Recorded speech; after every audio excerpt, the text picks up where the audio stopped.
Boker Tov et Shavua Tov à tous, heureux de vous retrouver comme chaque dimanche matin.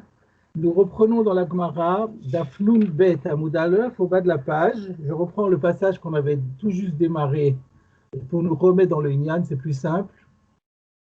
Donc, à l'avant-dernière ligne, Umazin Alehem Vetovlan d'une Koman, la Mishnah avait dit que les colliers que l'on passe au cou des certains animaux, comme par exemple le cheval ou bien le chien, pas le cheval, je pense. Je me rappelle plus ce qu'on mettait cher pour le colbalé à chair, sous becher, si je ne suis pas trompé, dans le cheval aussi. Donc, c'est ce qu'on appelle chair en hébreu.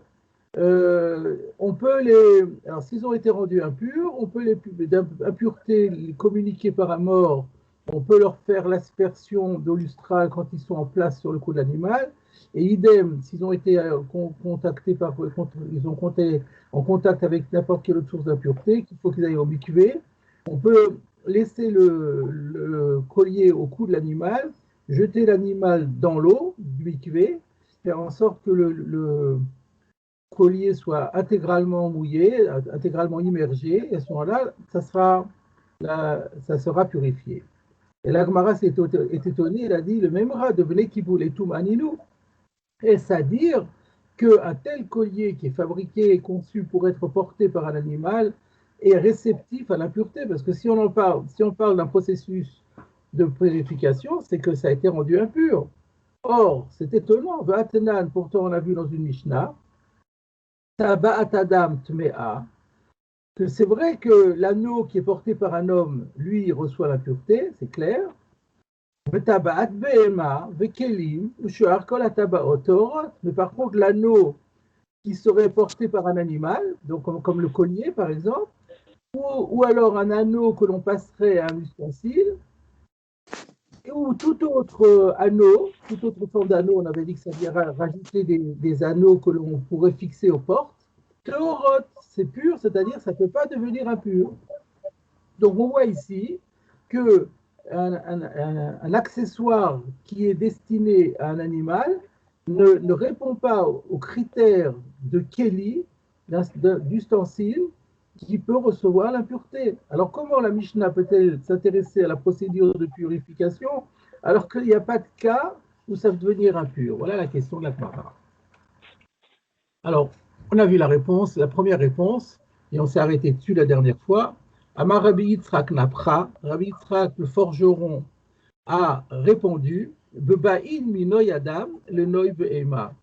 Que en vérité, la Mishnah parle d'un cas assez particulier, que cet anneau, ces colliers, viennent littéralement d'une beauté de l'homme, c'est-à-dire d'un accessoire pour la parure de l'homme, et ensuite, on les a fait passer à une autre utilisation pour les mettre en parure pour l'animal. Littéralement, ils viennent d'une parure d'homme et ils sont venus à une parure d'animal. Et là, on va refaire, si vous voulez bien, le Rashi, parce que nous avons un Tosfot qui va se référer à ce Rashi. Donc, on reprend le Rashi de Baïm Minoy Adam, de Noy Behema. Rashi nous dit Matnitin, la Mishnah, notre Mishnah, qui s'est intéressé à la purification de ces colliers, Kogon parle du cas Shenase Sher Ze, le Tarshit Adam, que ce collier avait été fabriqué pour servir de parure à un homme, de bijou à un homme. Ou Beodo le Adam Nitma. Et d'ailleurs, c'est encore lorsqu'il était porté par l'homme qu'il a reçu son impureté. Ou la Chartumato, et c'est après avoir été rendu impur, le Tano la Behema, qu'on l'a affecté à servir à un bijou ou une parure pour un animal. Donc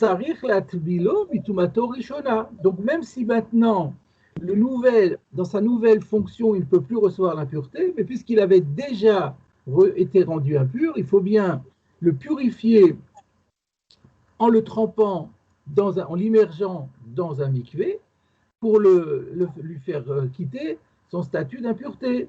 Mitumato rishona, de la pureté initiale. Et pour quelle raison? Shelo yiga betarot, pour éviter que ce collier ne soit en contact, ne touche des aliments purs et les rendrait lui-même impurs. Donc c'est à l'époque où on avait des contraintes de pureté et d'impureté par rapport aux aliments, c'était ennuyeux d'avoir chez soi un objet qui est potentiellement contaminant. Donc même si maintenant il ne peut plus recevoir l'impureté, mais tant qu'il a son ancienne impureté, il faut l'en libérer en l'immergeant dans le mikvé. D'où la question de la Mishnah, comment procède-t-on? Voilà ce que nous dit Rashi, et nous allons passer maintenant au Tosfot. Alors le Tosfot, sur cette réponse, se trouve encore au recto, pour des raisons de mise en page. L'éditeur a eu du mal, semble-t-il. Et donc le Tosfot se trouve Dafnoun Bet Amoudal. Donc c'est le Dibour Avatril, Bebaïn Mino Yadam, le Noy Behema, ce que nous venons de voir. On parle du cas où le collier provient d'un bijou d'homme et il a été transformé en bijou d'animal. Rashi a expliqué ce qu'on vient de voir. Ou Beodol Adam Nitma. Rashi a bien insisté là-dessus que c'était lorsqu'il était encore en situation de bijou pour homme qu'il a reçu son impureté. Ou Bechinam Perashkar. C'était tout à fait inutile d'expliquer ainsi. Cette précision est superflue et inutile. De la filou achar sheirdol abehema, car même si c'est après qu'on a destiné, après qu'on ait réservé, qu'on ait opéré le changement d'affectation, et après qu'on ait affecté et réservé le collier pour l'animal, le kabel touma, il continue à être réceptif à l'impureté. Donc pourquoi Rashi avait-il besoin de dire que c'était déjà devenu impur? Ce n'est pas la peine. Parce que de toute façon, même lorsque on lui change son affectation, il continue à être réceptif à l'impureté. Et donc même s'il n'était pas impur au moment où c'était porté par l'homme, si jamais, lorsque c'est porté par l'animal, le collier rentre en contact avec une source d'impureté, il va devenir impur. Pourquoi? Chez Eno Olé, Milekabel Tum'a, Mikan Ve'elach, et la Beshinouï Maaseh. Parce que Eno Olé, il ne va pas pouvoir quitter son statut. Le olé, ça veut dire monter littéralement monter, ça veut dire sortir. Il ne pourra pas quitter son statut, mais le kabel touma de réceptif à l'impureté, mikan ve'elach à partir du moment où ça a été mis sur l'animal, et la beshinui maaseh, que si on opère une transformation concrète, physique, sur l'objet, il faut que l'objet soit physiquement transformé. Mais le simple fait qu'il y ait un changement d'affectation, du moment que l'objet est exactement, reste à l'identique, eh bien, il conserve son statut initial. Et comme avant, il était réceptif à l'impureté, eh bien, il continue à conserver cette réceptivité tant qu'on ne l'aura pas physiquement transformé. Et comme ici, il n'a pas été physiquement transformé, ce n'était pas la peine de dire qu'il était impur au moment où il était encore sur l'homme. Même s'il n'avait pas reçu l'impureté au moment où il était sur l'homme, il pourra la recevoir ultérieurement, du moment qu'on n'a pas fait un shinui maaseh, on n'a pas opéré de modification par un acte. D'où on sait cela? Que de Mouchar, le Perikama de Souka. Cela est prouvé dans le premier chapitre du traité Souka, Daf Yud Gimel Amud Bet, page 13b, Gabé, au sujet Kotser Lachila, de quelqu'un qui a moissonné ou qui a sectionné un végétal quelconque, les achila, en vue de le manger, Venimlach le sikour, et finalement il a changé d'avis, il a décidé de l'utiliser comme srar pour sa souka. Alors c'est quoi la problématique? Nous savons bien que parmi les critères de cacheroute du srar, il faut que le srar ne soit pas mekabel touma. Il ne faut pas qu'il soit réceptif à l'impureté. Donc si il a le statut, donc il faut que ce soit végétal, donc on parle d'un végétal, mais si ce végétal initialement avait été récolté en vue de le mettre comme un aliment à consommer, ça lui a immédiatement conféré le statut d'aliment, et donc il est apte à recevoir l'impureté. Si ensuite on change d'avis et on le met sur la souka en srar, étant donné qu'il n'y a pas eu de shinui maaseh, étant donné qu'on n'a pas opéré de transformation sur cet aliment, eh ben, il conserve l'impureté ou l'aptitude à recevoir l'impureté, et donc il est impropre au srar. Donc on voit bien que la simple décision de changer l'affectation n'est pas suffisante et qu'il faut un acte de transformation qu'il n'y a pas eu.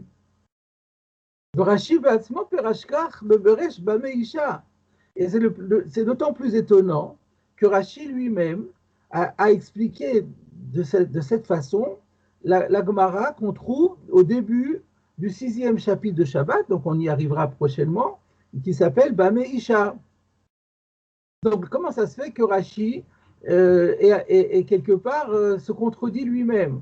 Rashi, dans le 6e chapitre, lui-même dit que s'il n'y a pas eu un Shinui Maaseh, eh bien, l'objet, s'il recevait l'impureté, continue à la recevoir. Et chez nous, il a l'air de dire le contraire. Donc, c'est un vrai problème. On termine le Tosot et ensuite, on va revenir pour voir qu'est-ce qu'on peut répondre en faveur de Rashi. Vekupat Seor, sheyichdo la yeshiva, d'amar taor. Quant à Kupat Seor, une masse de levain, sheyichdo la yeshiva, qu'on aurait destiné à utiliser comme tabouret, comme siège, de Amar Taor, et là-bas la Gemara elle dit que ça le rend pur, que ça lui fait perdre sa susceptibilité de recevoir l'impureté. Donc où est la référence? Le Gilion Hachas nous la donne, c'est dans Choulin Daf Kuf Kaftet Amud Aleph. Donc dans Choulin Daf Kuf Kaftet Amud Aleph, on nous dit que s'il y a une masse de levain, en tant que levain, le levain, comme vous le savez, est une matière première qui peut servir à la cuisine et à confectionner des plats. Donc, ça a un statut d'aliment, donc ça reçoit l'impureté. Yirdo la yeshiva, comme c'est quelque chose de compact, on peut l'utiliser, on peut lui donner une nouvelle affectation. On décide de ne plus l'utiliser dans la cuisine, mais on va l'utiliser comme siège, parce que c'est dur, ça peut servir de petit tabouret. Si on le transforme en tabouret, eh ben ça perd l'impureté liée aux aliments. Ça pourra devenir tumat midras, comme on a déjà vu. Quelque chose qui sert à s'asseoir dessus, ça peut devenir impur. Mais pas en tout cas de tumat ochlin. Alors ça contredit ce que Tosot a longuement démontré, apparemment. Tosot a démontré que quand quelque chose est apte à recevoir l'impureté, pour lui faire perdre cette aptitude, il faut faire un shinui maaseh, une transformation physique. Et là, il n'y a pas eu de transformation physique, et quand même, on dit que ça perd l'aptitude à l'impureté. Donc, il y a une question. Omer Ri, le Ri résout ce problème en disant de Maïre que chez Yeshinui Maaseh, qu'il faut comprendre là-bas, la Gemara ne le dit pas, mais le sous-entend, que quand on a dit Yirdo la Yeshiva, ce n'est pas simplement dans un acte mental, on a dit désormais on va l'utiliser pour ça, mais on a dû faire une action concrète qui a transformé, on peut imaginer la forme géométrique de ce Sehor, pour lui donner vraiment le rendre facile à s'asseoir dessus. Donc il a été transformé, il y a eu un Shinui Maaseh. Et donc ça, c'est plus contradictoire avec ce qui précédait. Et donc la règle et la conclusion de Tosfot, c'est que lorsqu'on a soit un aliment, soit un objet qui est apte à recevoir l'impureté, et qu'on veut lui donner une nouvelle affectation, et selon cette affectation, il ne devrait pas recevoir l'impureté, il conservera son aptitude à recevoir l'impureté tant qu'il n'a pas eu une transformation matérielle et physique. Et donc la question se pose ici, pourquoi Rashi, et Rashi lui-même était d'accord avec ça. Alors comment se fait-il que Rashi ici ait dit, il faut expliquer que l'objet, quand il servait de bijou pour l'homme, c'est à ce moment-là qu'il a reçu son impureté. Mais on n'a pas besoin, même s'il n'avait pas reçu son impureté, le simple fait de l'affecter à l'animal, eh ben, ça ne peut pas lui faire perdre son aptitude à recevoir l'impureté, donc l'impureté peut venir ultérieurement. Donc la question, nous reposons maintenant la question contre Rashi, comment est-ce qu'on peut être Meyachev Rashi?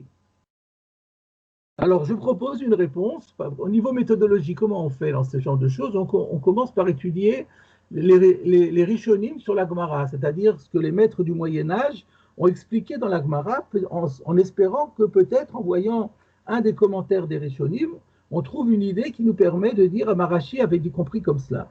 Alors là, j'ai trouvé un Meiri qui dit la chose suivante, que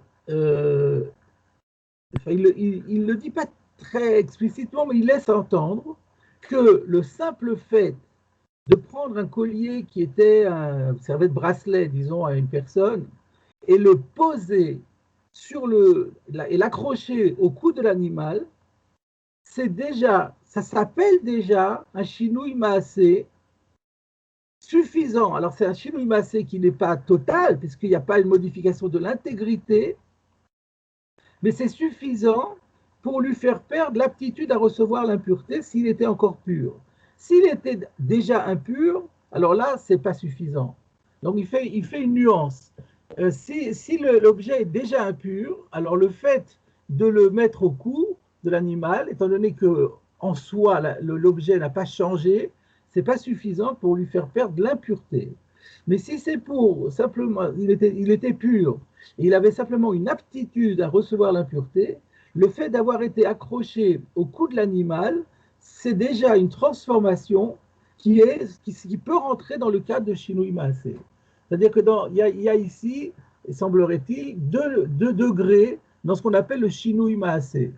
C'est-à-dire que tout le monde est d'accord qu'un simple acte mental ne peut pas servir. Un changement de décision, ce n'est pas ça qui va enlever l'aptitude à recevoir l'impureté. Mais si on a fait un acte quand même, mais on a fait un acte important, qui est visible et reconnaissable, même si cet acte n'a pas encore transformé physiquement du tout l'objet en question. Alors, on considère qu'il est suffisant pour enlever une aptitude d'impureté, mais pas suffisant pour enlever une impureté même. Alors, d'après cette explication-là, donc ça explique parfaitement ce que dit Rashi. Rashi pense que c'est quand même le fait d'avoir pris un bracelet de l'homme et de l'avoir accroché au cou de l'animal, c'est quand même une transformation, d'autant qu'on peut se dire qu'à partir du moment où on l'a mis au cou de l'animal, on ne le reprendra plus jamais pour soi. Donc il y a quand même quelque chose, même si on ne le voit pas, mais au plan psychologique, il y a quand même eu quelque chose qui fait qu'il y a une transformation. C'est plus maintenant quelque chose qui peut servir à l'homme. Et donc, il y a un Shinui Maasé, mais c'est vrai qu'il n'est pas visible à l'œil nu. Ou alors il est visible par le fait qu'on le voit sur l'animal, mais il est pas en lui-même, il n'a pas changé. Et donc, Tosfot pense qu'il faut vraiment un changement dans l'objet lui-même, et Rashi pense qu'un tel changement qui fait que ça décourage définitivement la personne de le récupérer pour son usage à lui, c'est déjà considéré comme une transformation effective qui permet non pas d'enlever l'impureté si elle a été contractée, mais au moins d'enlever l'aptitude à recevoir l'impureté. Et c'est pour ça que Rashi a dit qu'il faut expliquer ici que ça a été rendu impur. Voilà, donc une jolie marloquette rishonim, une marloquette entre Rashi et le Meiri d'un côté, Tosfot de l'autre, sur la définition de Shinui Maasé pour faire perdre l'aptitude à recevoir l'impureté. Ce n'est pas une transformation irréversible alors. Elle est quelque part irréversible parce que, comme je l'ai expliqué, sur le plan psychologique, quelqu'un qui a mis un collier à son chien, il ne le remettra plus au bras de son enfant ou de lui-même. Donc c'est irréversible sur le plan psychologique, mais c'est pas physique. D'accord, mais c'est pas comparable à l'irréversibilité qu'on exige pour lorsque l'on dit que le voleur est devenu propriétaire de l'objet volé. Vous savez, selon qu'il est en mesure de pouvoir restituer ou pas l'objet. C'est pas les mêmes paramètres. C'est vrai que là-bas aussi on parle de Shinui Maasé, mais bon, c'est tout à fait dans une autre optique. Donc on n'est pas tenu du tout de comparer les deux registres. C'est vrai que là-bas on parle de Shinui Maasé, mais là c'est un autre type de Shinui Maasé. Et en fonction donc chaque registre a ses propres critères et ses propres paramètres. Alors nous allons revenir maintenant à la Gemara. Donc ça c'était la première réponse donc de Rabbi Yitzhak Napra. et qui avait dit que on parle ici que le collier, c'est vrai que si on conçoit un collier pour l'animal directement, il ne peut pas recevoir l'impureté, mais ici on parle d'un collier ou d'un bracelet, un bijou qui était fait pour les hommes, qui plus tard a été affecté à l'animal, mais donc il avait déjà reçu une aptitude à l'impureté, et il est devenu impur avant d'avoir été donné à l'animal d'après Rashi, après avoir été donné à l'animal après Tosfot, et donc il faut le purifier, d'où l'étude de la Mishnah. Ça, c'est la première réponse de Rav Yitzhak Nafra. Nous allons voir maintenant qu'il y a une deuxième réponse. Rav Yosef Amar. Rav Yosef dit, Ho'il ve'adam moshech ba'em et abe'ema. Rav Yosef dit que la raison qui fait que ce collier qui a été, cette fois-ci, initialement fait, on parle bien d'un collier qui a été fait depuis le début pour l'animal. Donc, il n'est pas comme Rabbi Yitzhak Nafra. On parle d'un collier classique, un collier de chien classique. Étant donné que l'homme utilise ce collier, Moshech Ba'em et Abehema, pour tirer, avec ce collier, il peut tirer l'animal, et bien ça suffit pour le définir comme un ustensile et de lui conférer l'aptitude à recevoir l'impureté. On va voir dans Rashi la raison. Donc Rashi, O'il ve Adam Mosher Ba'en et Abehema, étant donné qu'un homme peut tirer avec le collier l'animal, Chashiv le Kli Tashwish de Adam. Ça, c'est considéré cette fois-ci comme un objet qui est au service de l'homme et non pas au service de l'animal. Voilà l'idée. Quand nous, on pensait que c'était simplement pour enjoliver la forme de l'animal avec un joli collier. À ce moment-là, c'est considéré comme un ustensile qui est au service de l'animal et ça ne répond pas aux critères d'ustensile.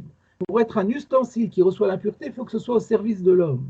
Mais là, puisque l'homme peut utiliser le collier pour tirer avec l'animal, donc c'est pas seulement au service de l'animal, c'est aussi à son propre service, et donc ça répond à la définition de Kelly.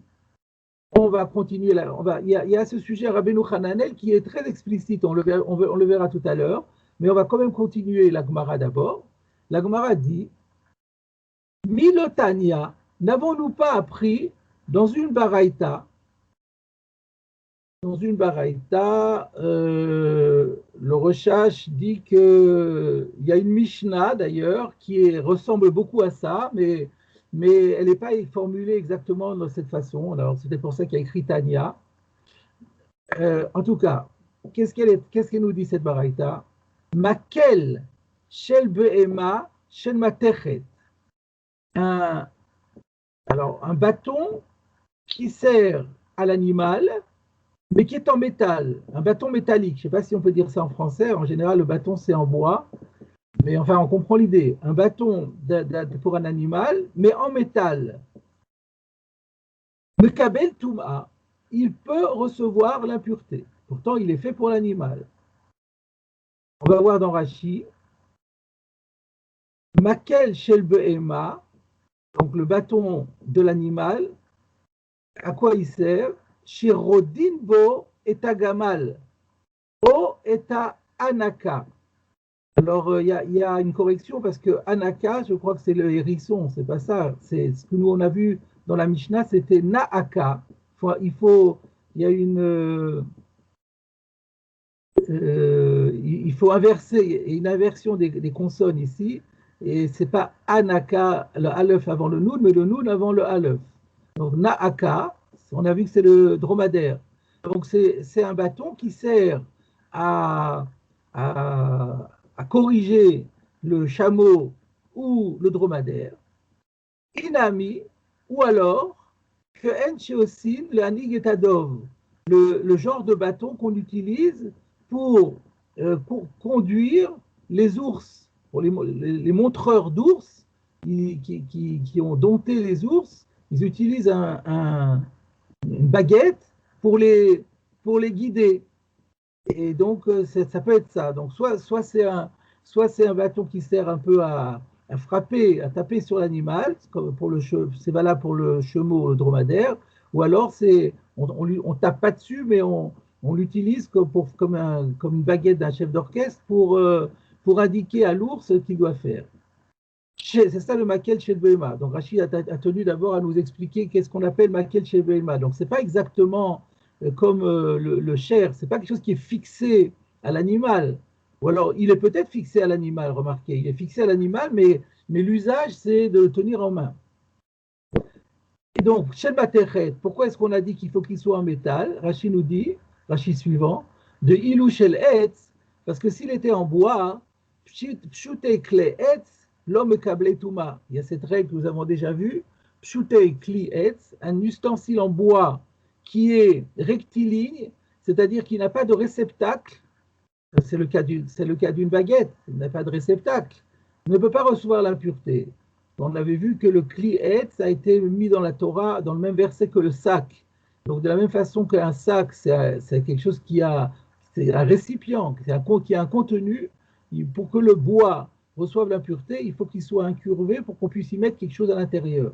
Donc si c'était comme c'est une baguette ici, donc si c'était en bois, la question de la touma ne pourrait pas se poser. Donc c'est pour ça qu'il faut préciser que c'est en métal. On revient au texte de la Gemara, donc je reprends, la Braïta disait, donc la baguette qui sert soit à frapper l'animal, soit à lui donner la direction de ce qu'il doit faire, Mekabel Touma, il reçoit l'impureté alors qu'il est destiné à servir pour l'animal. Mata'am, ho'il ve adam rodeba'en. Pour quelle raison? Parce que finalement, l'homme l'utilise pour les corriger, et donc c'est finalement au service de l'homme, tout autant qu'au service de l'animal. Hanami, donc ici aussi, étant donné que le collier sert à l'homme pour tirer l'animal, on considère qu'il est plus fondamentalement au service de l'animal, mais au service de l'homme. Il y a un Rashi, Mata'am, arrête sorer behema. Donc la question, la Braïta demande, mais pour quelle raison disons-nous que c'est Mekabel Touma, pourtant c'est pour la nécessité de l'animal? Réponse, rodé, c'est-à-dire rodé, maké ou megasra. Il la frappe et il la corrige. Ça c'est dans le premier sens par rapport au chameau et au dromadaire. Sinon, il n'y aurait pas vraiment rodé. Rodé pour l'ours, c'est plutôt dirigé, mais on ne va pas le corriger parce que ça serait dangereux avec un ours. Voilà, donc quelle est l'idée? Donc si vous voulez, avant de faire la synthèse, on va voir maintenant Rabbeinu Hananel. Regardons Rabbeinu Hananel qui explique de manière en termes très éloquents, cette idée que Rabbi Yosef est en train de développer à partir de la Braïta.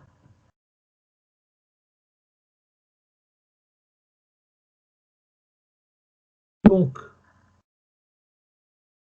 Ukma. Alors, on avait vu Ukma Rabbi Yosef, bravo, très bien. Ukma Rabbi Yosef a établi la Mishnah pour expliquer comment ça se fait que le collier reçoit l'impureté. Adam Moshech Ba'en, étant donné que l'homme tire avec l'animal. Pé rouge, explication. Péami, c'est pas toujours, mais parfois, il arrive que chez Machnis Adam Etzbao Beoto Asher, que l'homme introduise un doigt dans ce collier, entre le collier et le cou de l'animal, ou Moshech va à Behema, et il tire avec cet anneau, il tire l'animal.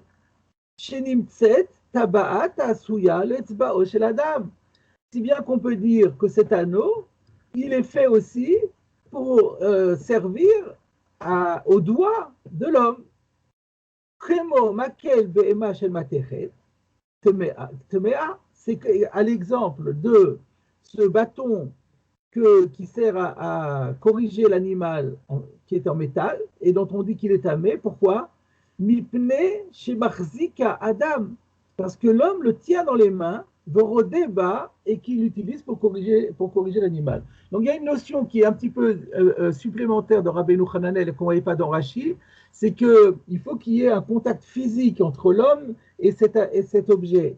Donc il a insisté que dans le cas du collier, il met son doigt à l'intérieur, et dans le cas de la baguette, il la tient dans les mains. En tout cas, ça illustre bien le fait que c'est au service de l'homme.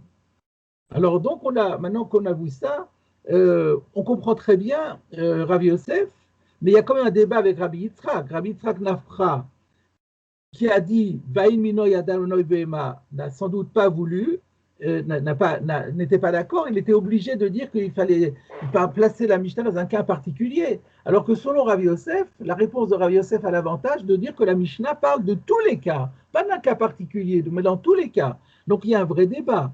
Donc il faut se demander pourquoi Rabbi Yitzhak Napra n'est pas d'accord avec Rabbi Yosef, alors que Rabbi Yosef s'est appuyé sur une braïta. Et Rabbi Yitzhak Napra ne peut pas s'opposer en tant qu'un, lui c'est un Amora, il ne peut pas s'opposer à un Tana. Donc, il va falloir expliquer que Rabbi Yitzhak Napra fait un distinguo entre le cas de la Braïta et le cas de notre collier. Alors, il y a deux possibilités. C'est que d'abord, peut-être c'est parce qu'il y a une incertitude à ce sujet, au sujet du maquel chez le Behema. Est-ce que le maquel de la Behema, il est attaché à l'animal ou pas? Si on dit qu'il n'est pas du tout attaché à l'animal, alors on peut très bien à ce moment-là dire que la preuve n'est plus une preuve. Parce que si ce n'est pas attaché à l'animal, donc c'est un bâton qui est à la disposition du dompteur ou de celui ou du chamelier, et donc, il n'est pas du tout affecté à l'animal, il est affecté au service de l'homme. Donc, ça n'a rien à voir avec ce collier qui est accroché à l'animal. Donc, déjà, Rabbi Yitzhak Napra peut dire, pour moi, le maquel chez le Behema, il n'est pas accroché à l'animal, donc il n'est pas destiné à l'animal du tout, il est destiné qu'à l'homme. Ça, c'est une possibilité. Disons, maintenant, une autre possibilité, c'est de dire la chose suivante. On a remarqué que de Rabbeinu Hanan, il a dit Péamim. C'est peut-être pas anodin ça. Cette histoire de Oil Adam Mosher Baem et Abehema, c'est pas quelque chose de systématique. C'est plutôt épisodique, voire rarissime, que l'homme place son doigt dans le collier. Ça peut lui servir en cas de chat-à-trac, mais c'est un usage qui est très, très, très moins courant que l'usage habituel qui est celui de Noi Behema. Donc peut-être que Rabbi Yitzhak Nafra, il dit, dans le cas du maquel, le maquel ne sert qu'à cela. Il est fondamentalement, sa conception et sa fonction, c'est de servir à l'homme pour guider l'animal. Donc là, effectivement, ça s'appelle que c'est au service de l'homme et non pas au service de l'animal.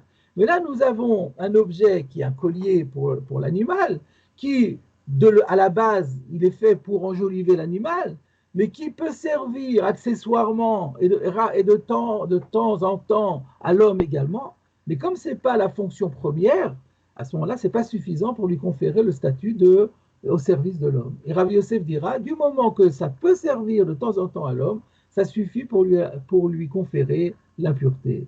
Donc voilà comment on peut expliquer le débat entre Rabbi Yitzhak Napra et Rabbi Yosef. Et donc, à propos du bâton. Oui, allez-y. À propos du bâton, on était loin de croire qu'il était au service de l'animal. Un bâton, il est toujours tenu par celui qui dirige l'animal. Il est au service de l'homme pour le guider, etc. Et donc, comparer le bâton au collier, ça nous semblait être une comparaison qui n'était pas à faire.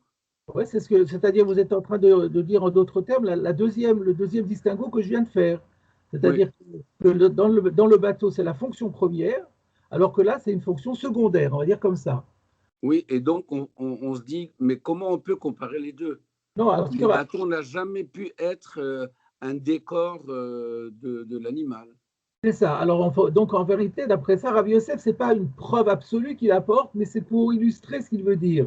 Il veut dire de la même façon que dans le cas du maquel, tout le monde reconnaît que c'est bien que ce soit accroché à l'animal, mais pour autant, c'est pas du tout au service de l'animal, mais c'est au service de la personne humaine. Eh ben, c'est la même chose dans le cas du collier. Bien que dans le collier, ça soit accroché à l'animal, mais finalement, quand on y réfléchit bien, ça sert aussi à l'homme. Donc, ce n'est pas une démonstration absolue, parce qu'effectivement, là c'est flagrant et là, ça ne l'est pas, mais ça permet d'illustrer les choses. Et Rav Yosef sous-entend que ce soit une fonction première ou une fonction secondaire, c'est la même chose. De la même façon que dans une fonction première, bien que ce soit aussi pour utiliser à propos de l'animal, mais du moment que c'est l'homme qui l'utilise dans la gestion de son animal, on considère que c'est suffisant pour que ça devienne tamé, et ben on aura le même résultat, la même problématique dans le cas du collier. Et Rabbi Yitzhak Nafra dira non, quand c'est primaire, oui, secondaire, non. Voilà. Très bien. Donc là-dessus, il n'y a pas de Tosfot. Donc on a terminé avec ce petit paragraphe. Et donc, enfin, terminé sans l'avoir terminé, parce que vous allez voir que ça va rebondir dans la suite de la Gemara. Donc on retient qu'il y a un débat entre Rabbi Yitzhak Nafra et Rabbi Yosef sur le cas dont parle notre Mishnah. Est-ce que ça parle d'un cas particulier, comme quoi ce collier avait été donné d'abord à l'homme, puis ensuite affecté à l'animal, comme Rabbi Yitzhak le pense, ou comme Rabbi Yosef qui dit non, non, non, c'était un collier classique qui a été mis depuis le début à l'animal, mais en tant que tel, puisqu'il a une fonction primaire et une fonction secondaire. Et donc la fonction secondaire, ça peut servir à l'homme, c'est suffisant pour lui conférer l'impureté. Vous remarquerez qu'il y a un petit bête dans le En Mishpat qui renvoie à Rambam, ce qui veut dire que la halakha, elle est comme Rabbi Yosef. On en reparlera ultérieurement aussi. Vous me direz qu'il y a un petit aleph, il y a un petit aleph aussi, mais le petit aleph en lui-même, il est admis par tout le monde. C'est clair que si quelque chose vient minoï adam et qu'il passe au noï behema, il reste tamé, ça c'est sûr. Mais maintenant, à part ça, on dit aussi que quelque chose qui peut servir à Mosher et à behema, même si c'est une utilisation secondaire, c'est suffisant pour rendre tamé. Alors évidemment, dans le En Mishpat, il ne renvoie qu'à Rambam, il ne renvoie pas comme d'habitude au Tour et au Shulchan Aruch. Vous savez pourquoi? C'est parce que il y a une grande différence de méthodologie entre Maïmonide et le Tour et le Shulchan Aruch. Le Tour et le Shulchan Aruch ne rapportent dans leur code que les lois qui ont cours de nos jours. Et maintenant que le temple a été détruit et qu'il n'est pas encore reconstruit, et que les Kohanim ne peuvent pas manger de la Trouma, les lois de pureté et d'impureté sont complètement sans application, n'ont plus d'application pratique. La seule impureté qui reste d'application pratique, c'est l'impureté du mort pour que le Kohen n'a pas le droit de contracter. C'est le seul problème d'impureté qui reste encore d'application aujourd'hui. Et donc, le Tour et le Shulchan Aruch n'avaient pas de raison de citer dans leur code la Gemara qu'on est en train d'étudier. C'est une manière de dire aussi que ce passage que nous étudions dans la Gemara n'a pas d'application courante aujourd'hui. Et nous ne ferons pas comme d'habitude l'étude du Rif et du Rosh et du Shulchan Aruch, parce qu'il n'y a ni Rif, ni Rosh, ni Shulchan Aruch sur ce sujet qui touche uniquement à l'époque du Beth Amikdash. Par contre, Maïmonide, lui, son code est un code universel, valable pour tous les temps et toutes les périodes et toutes les situations. Alors, on passe maintenant à l'intertitre suivant, Tovlan Bimkoman. Alors, ce n'est pas la peine de voir ici le commentaire de revoir la Mishnah avec le commentaire de Rashi, puisque on l'a fait déjà, c'est-à-dire c'est une reprise de l'intertitre précédent. Dans l'intertitre précédent, on avait fait un commentaire sur Mazid Bimkoman et Tovlan Bimkoman.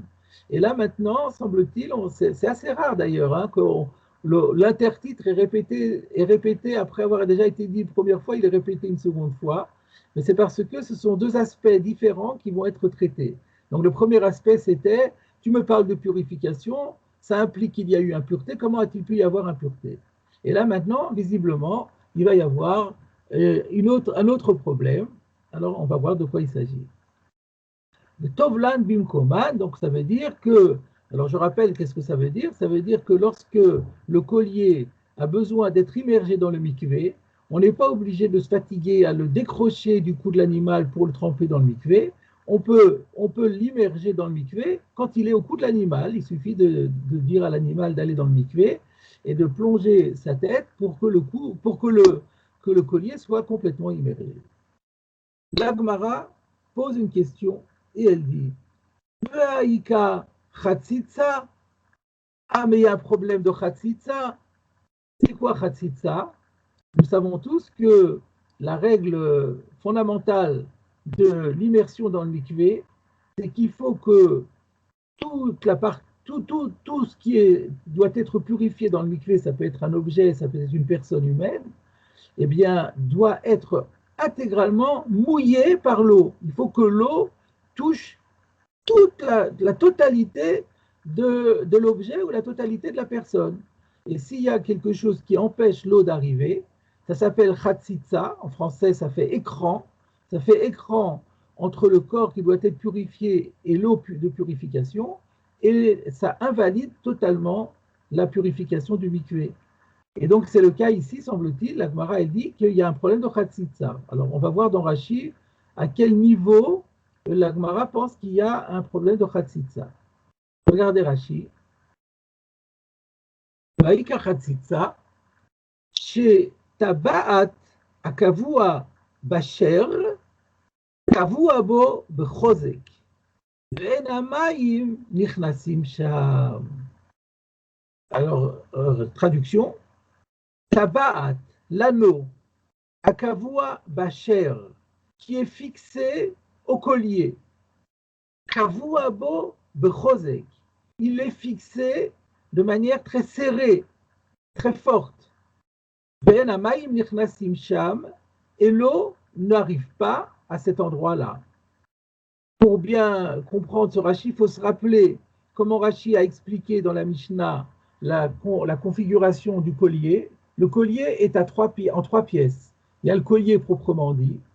Il y a ce collier est fixé un anneau dont on parle ici. Et pourquoi on met cet anneau? Parce que c'est par cet anneau qu'on va passer ensuite soit la corde, soit la laisse, soit la lanière, qui permettra de tenir l'animal. Et donc, le problème ici, c'est pas le problème du collier en tant que tel, c'est pas le problème de la laisse non plus, c'est le problème de l'anneau. Parce que cet anneau, il est fixé de manière très solide, sans qu'il y ait de jeu du tout entre l'anneau et le collier. Et c'est à l'endroit donc en fait, l'anneau n'était peut-être même pas impur, c'est le collier qui est impur, mais il faut que l'eau touche toutes les parties du collier. Or, à l'endroit où l'anneau est fixé, sous l'anneau, l'eau ne passe pas. L'eau ne passe pas. Et donc, il y a un problème de chatzitza. On ne peut pas considérer alors que c'est une seule et même pièce et que donc il n'y a pas besoin que l'eau passe. Oui, effectivement, on l'avait dit ça, effectivement. C'est que donc, quand c'est une seule pièce, il n'y a pas de problème de chatzitza, mais quand on a parlé de la tabat, on a dit que ces tabaotes-là étaient amovibles. Et qu'elles étaient. Parce que, vous vous rappelez, quand on a dit que l'anneau du collier, on a fait ça la semaine dernière. Attendez, j'essaye de retrouver le Rashi. Regardez Rashi Torot, le premier Rashi de la page, où on a dit que les anneaux étaient purs. Rashi dit de lav mishum tarshit mitamou.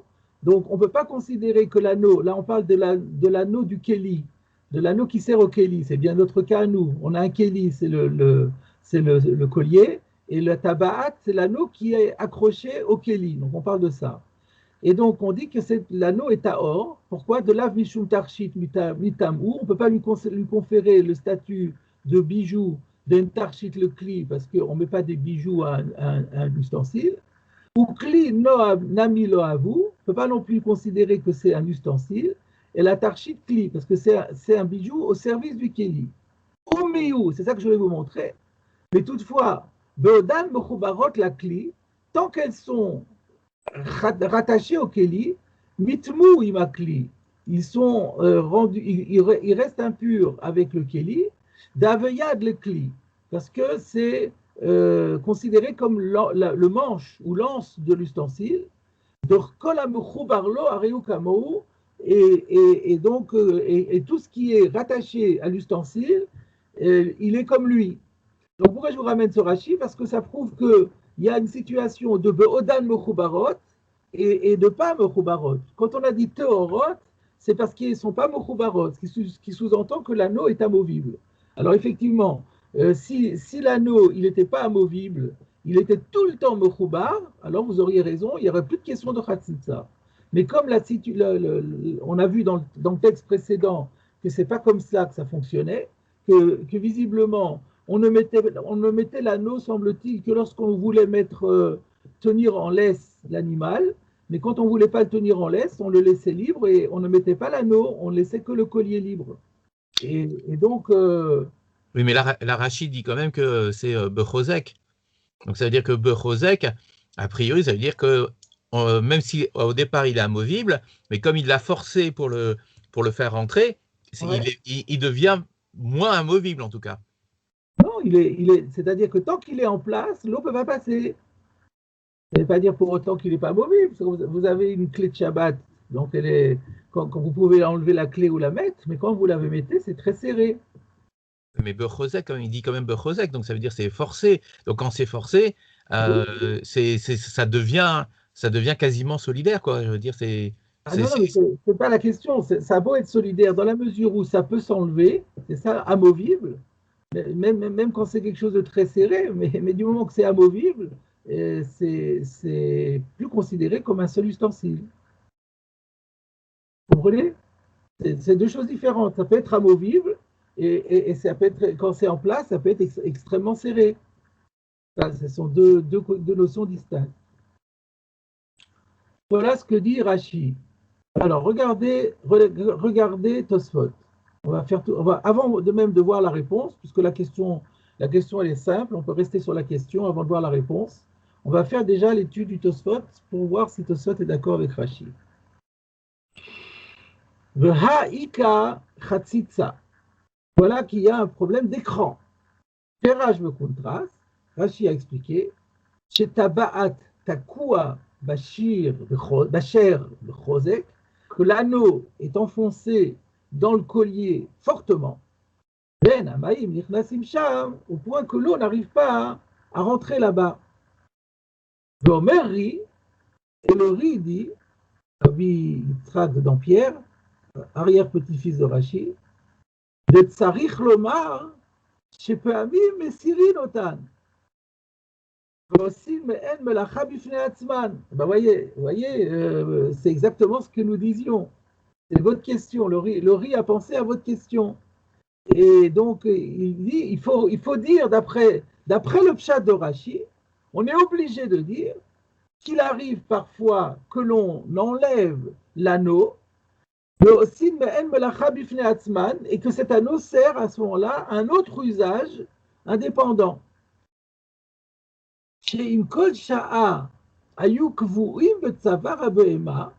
Parce que si c'est constamment que l'anneau était fixé au cou de l'animal, à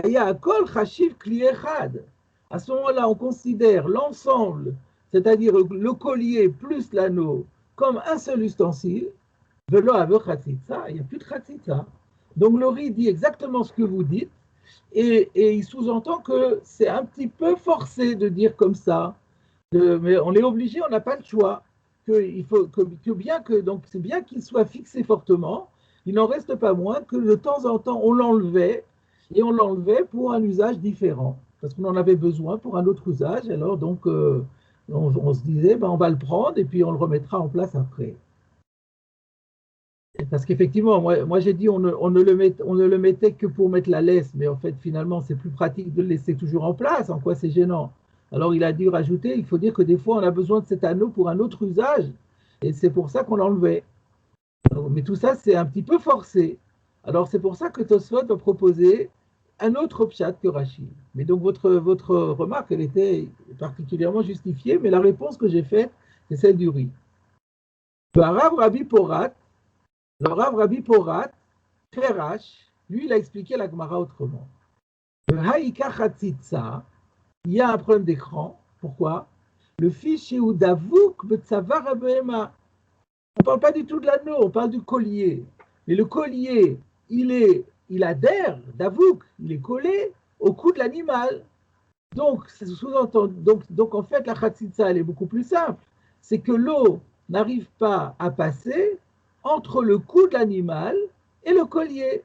Et voilà, c'est beaucoup plus simple. Et on n'a plus de problème ici de deux objets qui n'en font qu'un. Non, on parle pas du tout de l'anneau, on ne parle que du collier. Il y a un problème de khatsitsa, l'eau ne passe pas sous le collier, entre la peau de l'animal, du cou de l'animal et le collier. Mais alors s'il est collé à ce point, l'anneau, il ne peut jamais servir à son propriétaire pour le tracter. Et du coup, il est vraiment un œil de l'animal. C'est pas sûr, c'est pas sûr, parce que la peau, c'est souple quand même. Donc, vous avez... Si elle est souple, l'eau devrait passer. Non, non, parce qu'il faut pousser la peau. Quand vous rentrez le doigt, en principe, le collier, il enserre complètement la peau. Donc, il n'y a pas, il y a pas de, il y a pas de, il y a pas de, il n'y a pas de jeu, donc l'eau ne passe pas. Mais si vous mettez en force, vous rentrez en force, la peau est élastique, donc vous allez pouvoir pousser et rentrer un doigt. Un doigt, ce n'est pas très épais. Ça devrait être possible. Ouais. La question qui se pose, c'est finalement la réponse de Rav Porat, elle est beaucoup plus simple, et elle est plus économique, elle est moins sophistiquée. On n'est pas obligé de dire qu'on a de temps en temps on retire l'anneau parce qu'on en a besoin.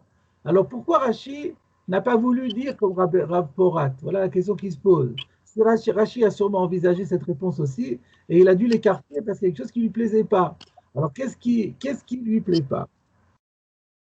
La réponse est proposée par le Tziv. Le Tziv dit que Rashi n'était pas d'accord de En Adam Chonek Behemto.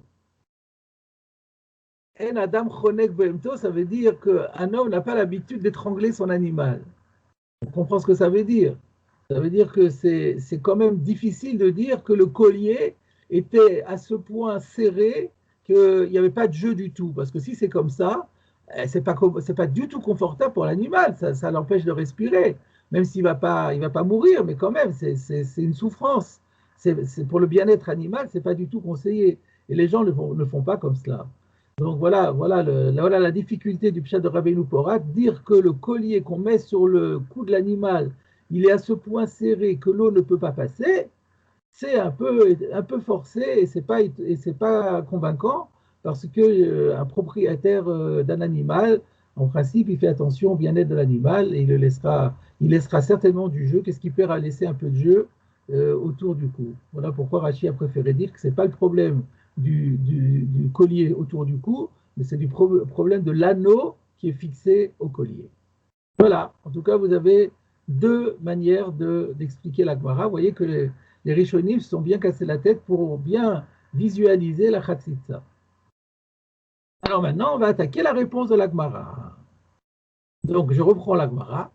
Mais pourtant, il y a un problème d'écran. Amar Rabbi Ami, Besheritechan.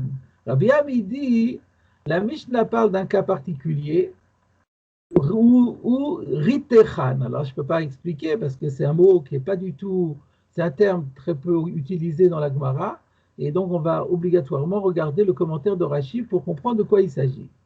Alors, regardez Rashi. De chez Ritechan. Qu'est-ce que ça veut dire Ritechan? Ika Bepatish, il a frappé avec un marteau, Hatchenit Pachet, Venit Rachev, Anekev, Saviv, au point que ça s'est Pachet, ça s'est redressé, Venit Rachev, Anekev, et le trou s'est élargi, Saviv, tout autour. Donc ça veut dire, il parle de l'anneau. On avait dit que l'anneau était serré très fortement et que l'eau ne pouvait pas passer. Alors effectivement, il y a un problème. Mais alors pour que on puisse purifier le collier sans avoir à le décrocher du cou de l'animal et sans avoir à retirer l'anneau, eh ben, il y avait la solution, c'était Ritechan. Donc il a, comment on va traduire en français Ritechan? Il a élargi le trou, ou l'espace plutôt. Il a élargi l'espace qu'il y avait entre le collier et l'anneau en donnant des coups de marteau. Donc il a déformé, au moyen d'un marteau, il a déformé l'anneau de telle manière à ce qu'il y ait du jeu. Et le problème est réglé, tout simplement. Alors, l'agma, donc ça paraît une réponse très simple finalement. Donc c'était juste un problème technique. On avait dit mais il n'y a pas une khatsitsa. Ben, on parle d'un cas où il a éliminé la khatsitsa en tapotant sur l'anneau avec son marteau. Ça permet de desserrer l'étau. La Gemara la Gemara s'étonne quand même. Ça n'a pas l'air aussi simple que ça. On fait pas le petit Tosfot Non, non, on ne peut pas le faire encore. Ok, pardon. Lema Rabbi Ami que Rabbi Yosef Svirale. Devons-nous dire que Rabbi Ami pense comme Rabbi Yosef? Alors, chaque fois qu'on dit Leima, je rappelle d'abord la règle méthodologique. Leima, ça suppose deux choses. Ça suppose d'une part que c'est ennuyeux de dire ça. Donc, devons-nous admettre que ce qui est ennuyeux? Et d'autre part, on sait déjà que ça va être réfuté. Alors maintenant, de quoi s'agit-il? Devons-nous dire que la réponse de Rabbi Ami nous oblige à dire que Rabbi Ami pense comme Rabbi Yosef? Alors, quel Rabbi Yosef? Je vous avais dit que le débat qu'on avait vu au début du cours entre Rabbi Yitzhak, Napra et Rabbi Yosef va rebondir. C'est maintenant, nous y sommes. Donc, on fait un petit rappel. On avait demandé, mais comment se fait-il que ce collier ait pu recevoir l'impureté alors qu'il est affecté à l'animal? On a eu la réponse de Rabbi Yitzhak Napra qui a dit, initialement, il était porté par un homme et ce n'est qu'après qu'il a été porté par l'animal. Et Rabbi Yosef a dit, non, c'est même pas la peine de dire ça parce que tout collier, dans la mesure où il peut servir à tirer l'animal, ça s'appelle au service de l'homme. La Gemara, elle dit, si tu me dis que notre Mishnah, quand elle dit qu'on peut le tremper au mikvé, parle d'un cas où on a déformé l'anneau au moyen d'un coup de marteau, ça nous oblige à dire que tu penses comme Rabbi Yosef, à savoir que tous les colliers sont réceptifs à l'impureté par le fait que tous les colliers sont réceptifs à l'impureté par le fait qu'ils servent accessoirement, ils sont au service de l'homme. Ça nous oblige à dire ça. Pourquoi? Pourquoi on ne pourrait pas dire que Rabbi Ami marche comme Rabbi Yitzhak Napra qui disait que c'était initialement à l'homme et ensuite c'est passé à l'animal? De que Rabbi Yitzhak Napra, parce que si on dit que Rabbi Ami pensait comme Rabbi Yitzhak Napra, de Amar Bebaïn Minoyadam le Noiveima, qui avait dit que le cas de notre Mishnah était un cas particulier, parce qu'en général, en temps normal, un collier ne reçoit pas l'impureté. Mais ici, c'était parce que c'était un collier qui servait de bracelet pour un homme, et ensuite on l'a changé d'affectation et on l'a mis au cou de l'animal. Si c'était ça, la réponse ne va pas coller. Pourquoi? Kivan de Ritechan, à partir du moment où on dit que la Mishnah parle d'un cas où il a déformé l'anneau avec un marteau, Avad Be'u Maaseh, alors il y a eu ici un acte de transformation. Avad, il a effectué Be'u sur cet objet, sur ces objets, Maaseh, un acte de transformation. Ou Pachalatum Minayu. Et du coup, l'impureté s'est envolée. Parce qu'une fois que un ustensile impur a été l'objet d'une transformation physique, eh ben, ça lui donne une nouvelle vie et son ancienne vie disparaît. Et donc, l'impureté qui était liée au passé s'envole également. Detnan, comme l'enseigne la Mishnah suivante, Kol hakelim yordin l'idée tumatan b'marshava, ve'enolim mitumatan ela b'shinui maaseh. Tous les ustensiles accèdent, yordin l'idée tumatan, accèdent à la possibilité de devenir impur, b'marshava par la simple pensée. Ve'enolim mitumatan, mais par contre, ils ne quittent pas leur impureté, et la b'shinui maaseh, que s'il y a eu une transformation avec une action. Sous-entendu, mais s'il y a une transformation physique, à ce moment-là, ça fait disparaître l'impureté. Donc, si on parle d'un cas d'une impureté acquise antérieurement et que ensuite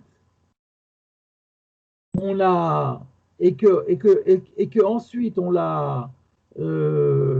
transformée, eh ben ça doit lui faire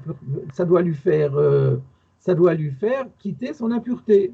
Alors pourquoi pour Rabbi Yosef le problème ne se pose pas? Alors ça qu'il faut comprendre, parce que alors la même chose pour Rabbi Yosef. Pourquoi on ne dirait pas que à partir du moment où on l'a tapé dessus, on lui a fait perdre, on a fait un shinui maaseh? Alors on va voir dans Rashi. À ce stade, on ne comprend pas très bien pourquoi on comprend la question que taper avec un marteau, c'est une transformation qui devrait faire partie, qui devrait disparaître ipso facto l'impureté sans qu'on ait plus besoin d'aller au mikvé. Mais pourquoi cette question, elle marche, elle se pose juste si on pense comme Rabbi Yitzhak Napra et pas si on pense comme Rabbi Yosef? Alors on va voir si Rashi résout cette question.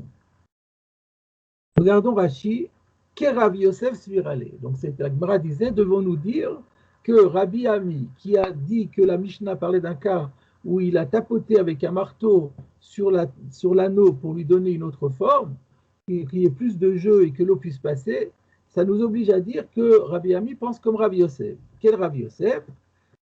De Amar, qui a dit, Rashi nous fait le rappel de Rabbi Yosef, que she'en shel be'ema, c'est que lorsque le collier est affecté à l'animal, depuis le début, Nami mekable touma, ils reçoivent aussi l'impureté, ils sont réceptifs à l'impureté, ho'il ve'adam mosher ba'en, étant donné que l'homme a la possibilité d'utiliser le collier pour tirer l'animal avec, comme nous l'avons vu.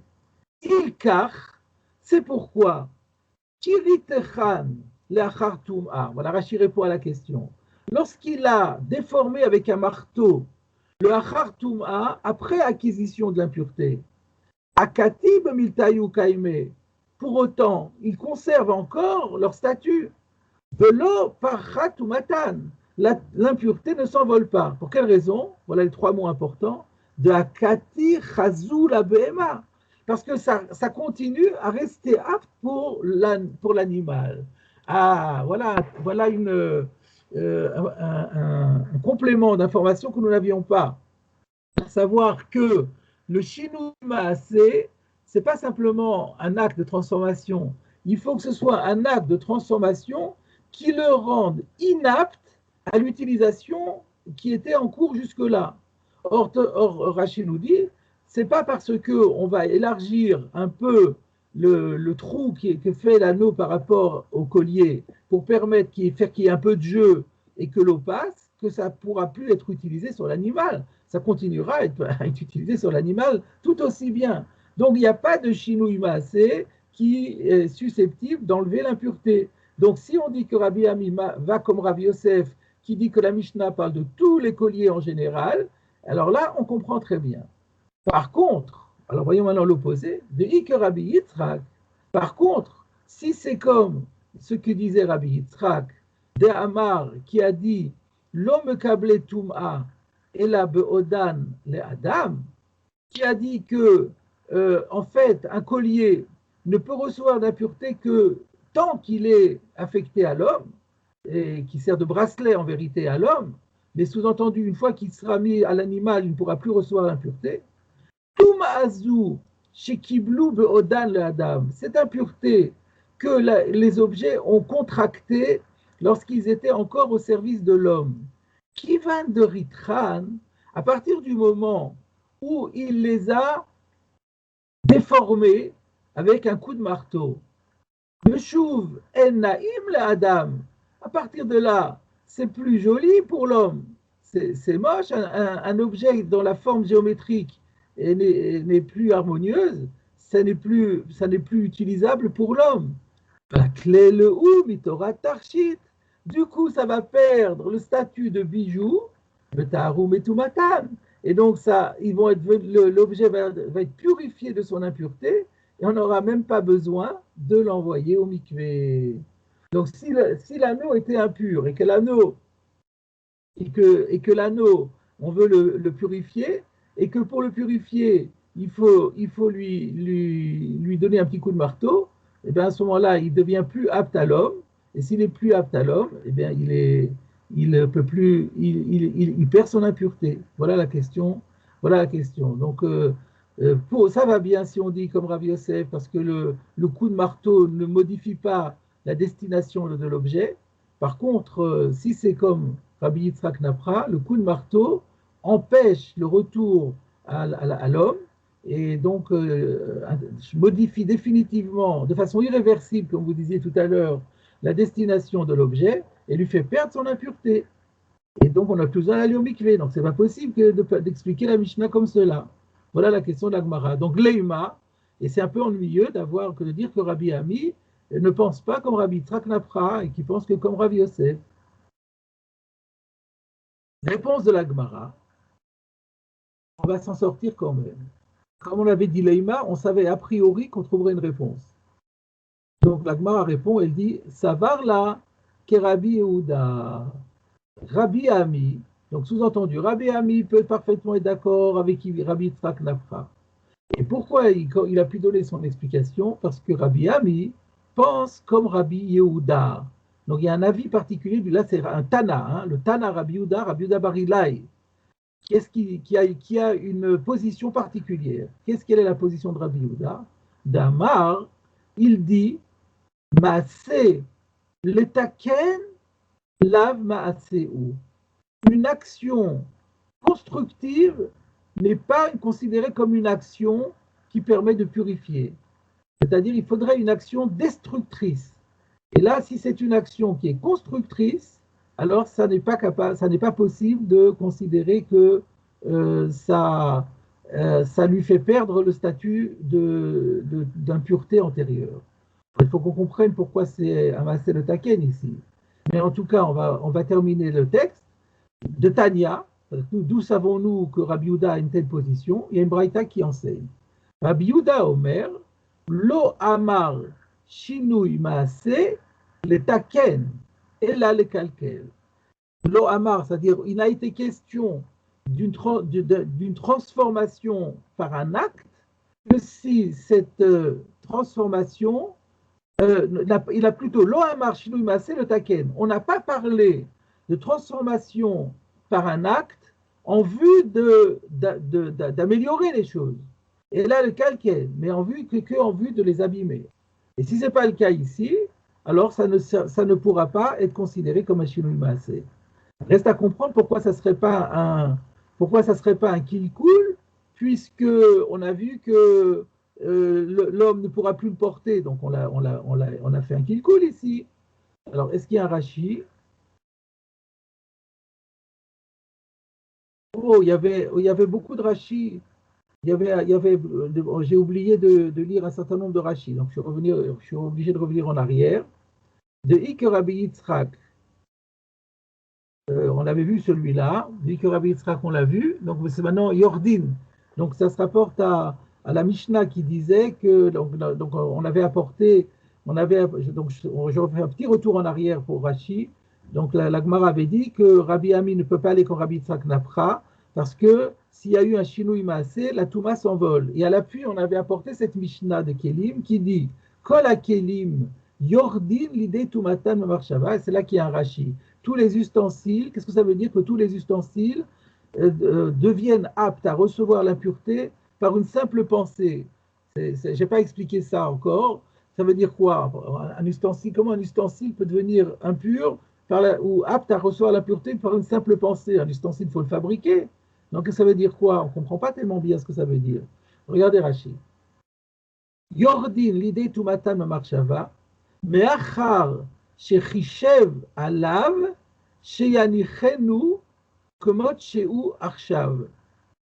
À partir du moment shechishev alav, où il a pensé au sujet de cet objet, sheyanichenu, qu'il va le laisser, komot sheu achshav, tel qu'il est maintenant, velo yosif, alors on peut rajouter bo, j'ai une correction, velo yosif bo tikun acher, et qu'il ne va pas rajouter encore une autre amélioration. Kugmar melartan, ça définit la fin du travail, ou mekabel tum'a, et ça lui permet de recevoir l'impureté. Donc l'idée est la suivante, c'est que tant que l'objet est en cours d'élaboration, même en cours de finition, tant qu'il n'est pas terminé complètement, alors il a encore le statut de golem, c'est-à-dire d'ébauche. Et si c'est une ébauche, ce n'est pas encore un ustensile, ce n'est pas un ustensile fini. Donc, quand on fabrique quelque chose, on peut toujours améliorer, on peut toujours rajouter quelque chose. Tant que l'objet, même si l'objet est déjà en état de marche, mais quand même, il y a encore des options qu'on voudrait rajouter. Tant qu'on n'a pas tout terminé, eh bien, on considère que l'objet est encore une ébauche. De sorte que, qu'est-ce qui va déterminer et qui va faire en sorte que l'objet passe du statut d'ébauche au statut d'objet terminé, ben c'est la pensée. C'est ça que je relis encore une fois le Rashi. Mais on parle de l'objet en cours de finalisation. On a construit un objet et il est en cours de finalisation. À partir du moment où le constructeur a dit, ben voilà, pour moi, c'est terminé, je le laisse comme il est et je le mets en vente.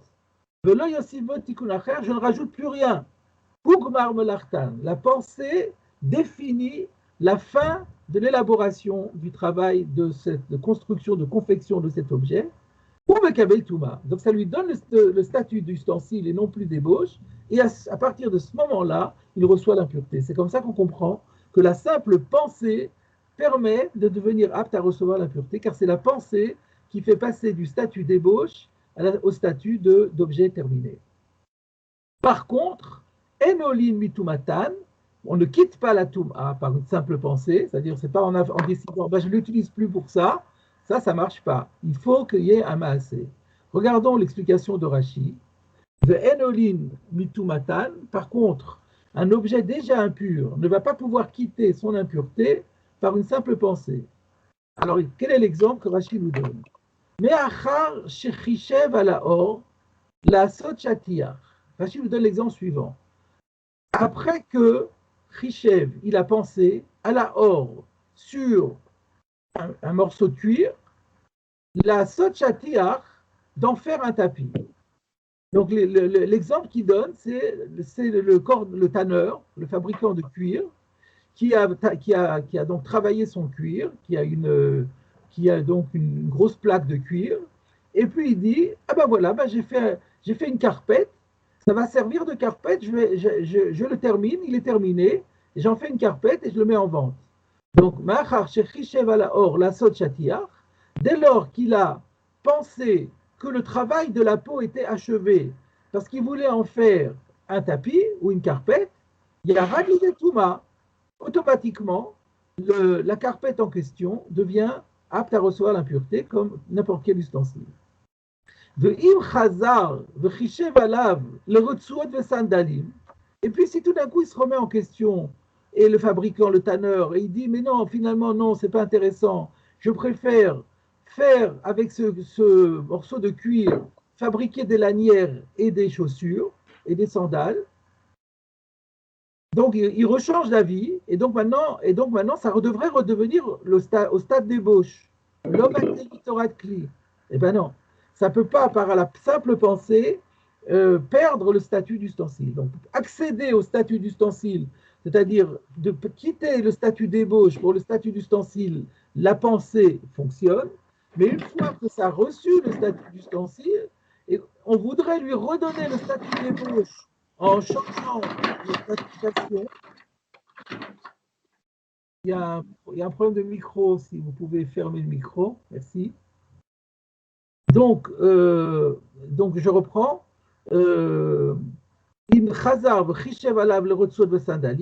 S'il a pensé ensuite, il a changé d'avis et il a décidé de faire de cette masse de cuir des courroies, des lanières et des chaussures, l'obatel mitoratli, il ne quitte pas son statut de Kéli, de l'ota orbekar, et j'ai une autre version, l'ita herbekar, pour qu'il redevienne pur, il ne pourra pas devenir pur ainsi,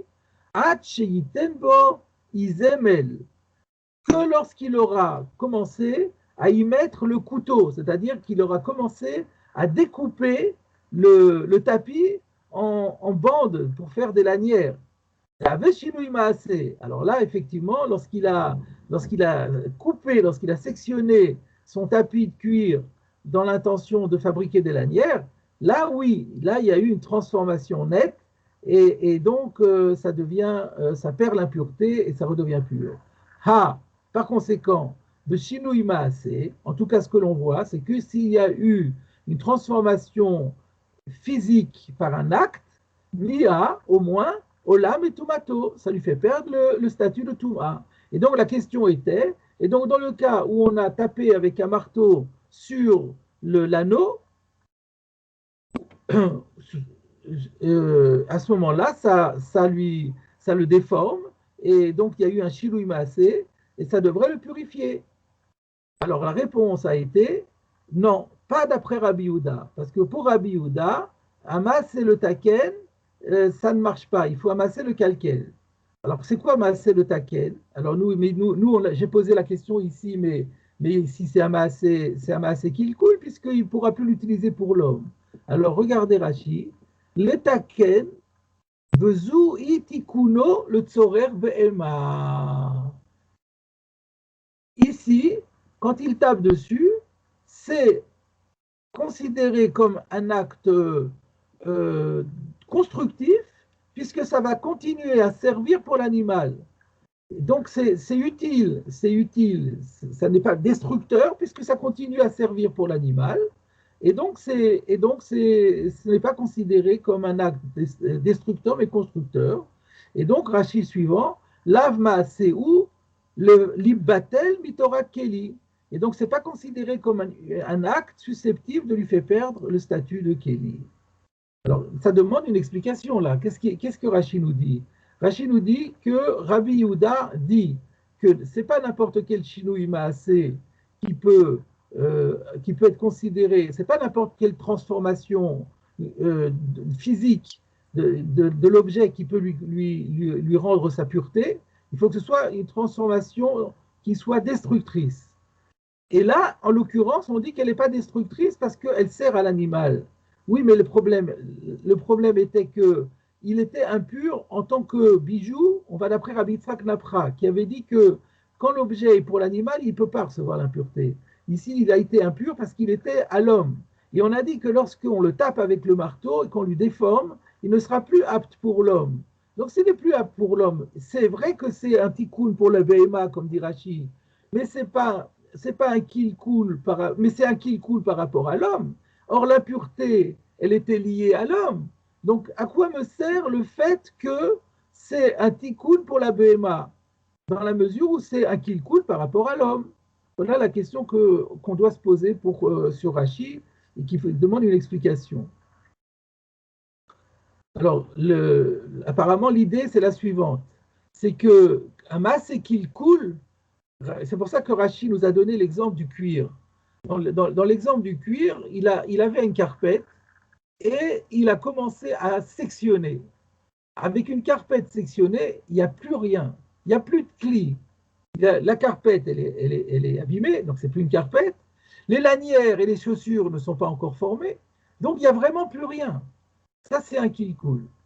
Mais par contre, si on passe par la déformation, par le Shinui Maaseh, le Shinui Maaseh nous fait passer d'une sorte de Keli à une autre sorte de Keli, mais ça reste toujours un Keli, ça ne s'appelle plus un acte destructeur.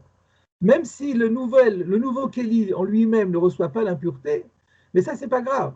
Nous, ce qu'il nous faut, c'est qu'on ait un acte destructeur, qu'on n'ait plus de Keli sous la main. Il faut que le Shinui Maaseh empêche la constitution d'un Keli. Il n'y a plus de Keli. Alors là, s'il n'y a plus de Keli, ça ne peut pas recevoir l'impureté.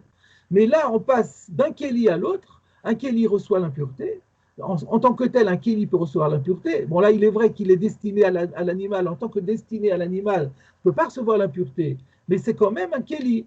Et donc, si on passe d'un Keli tamé, on parle d'un Keli qui en plus était déjà tamé, pour que le Keli déjà tamé perde sa touma, ça ne suffit pas de lui donner une autre affectation, même par un Shinui Maaseh. Il faut que ce soit un acte destructeur. Voilà, d'après, c'est un peu compliqué, c'est un peu discutable, mais c'est, semble-t-il, la position de Rabbi Ami selon Rabbi Yehuda.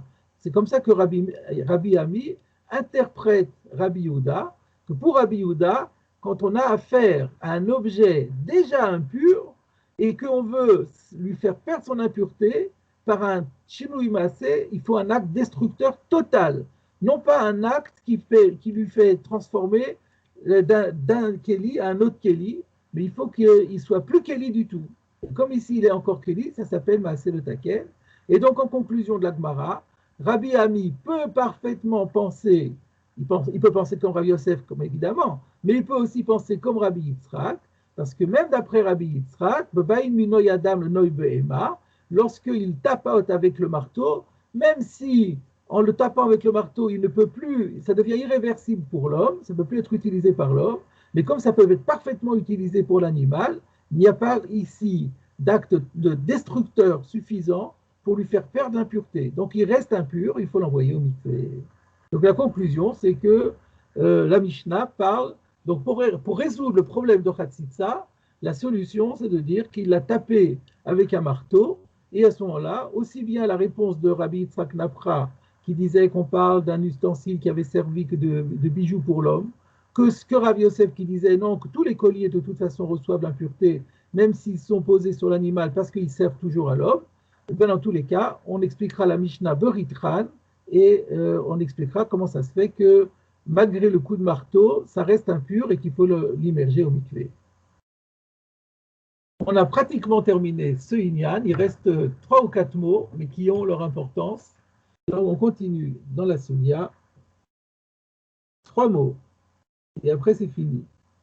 Le matnita tani b'mechulalim. C'est assez énigmatique. De matnita c'est une baraïta. Dans une baraïta, tani, on a enseigné b'mechulalim. On parle d'un cas de mechulalim. Alors, on ne sait pas trop qu'est-ce que ça veut dire mechulalim, sauf que bon, on sait que halal, c'est de l'espace, chaloul, ça veut dire creux, chaloulin, dans Asher Yatzar, c'est des cavités. Qu'est-ce que ça veut dire exactement? On regarde dans Rashi, bemechulalim. Bemechulalim, mitrila, naasu, chaloulin, rechavim. Depuis le début, ils ont été fabriqués avec des cavités larges, spacieuses, sheyesh halal bidvei katan, de sorte qu'il y a un espace à l'endroit où ils sont accrochés, attachés, où ils adhèrent ensemble. Shenatan tabaat, betor tabaat, komod sheu rachav, c'est-à-dire qu'il a introduit un anneau dans un autre anneau, tel qu'il est, largement spacieux. Alors ça, c'est une nouvelle réponse à la question de Ikar Hatzitza. C'est une réponse qui nous paraît déconcertante de simplicité. Parce que qu'est-ce qu'on avait, on revient à la question de départ. On avait dit Meya Hatzitza. On avait dit soit d'après Rashi, Hatzitza entre le grand collier et le petit anneau, et d'après Rabbeinu Porat, le collier lui-même qui sert le cou de l'animal. Donc on avait dit un problème de Hatzitza. Qu'est-ce qu'on a répondu? On parle d'un cas où il a créé du jeu en déformant l'objet avec un coup de marteau. Une braïta a trouvé une solution beaucoup plus simple. On parle d'un cas où l'anneau enfin les deux anneaux, le grand anneau et le petit anneau, sont larges depuis le début et que lorsqu'ils sont l'un dans l'autre, il y a énormément de jeux. Voilà, ça existe. C'est de ce cas-là, c'est ce cas-là dont parle la Mishnah. Nous, on était parti du principe qu'on parle du cas courant. Dans le cas courant, les deux se tiennent de manière très hermétique, comme on l'a vu. Mais bon, au lieu de dire qu'on parle d'un cas particulier où il a tapé au marteau, c'est plus simple de dire qu'on parle d'un cas particulier où les anneaux sont lâches, où il y a du jeu, il n'y a plus de problème de Khatsitsa. Donc c'est tellement simple qu'on peut se poser la question de savoir mais pourquoi tout le monde n'a pas répondu comme ça. Et ça va être la question de Tosfot. Donc on va étudier, il reste un petit Tosfot sur ce sujet. De Sherit Techan. Alors, Tosfot dit, alors c'est le Tosfot qui se rapporte au début de la Sugya, lorsqu'on a donné que la réponse au problème de Khatsitsa a été qu'on a obtenu du jeu grâce au fait qu'on est tapé dessus avec un marteau. Voilà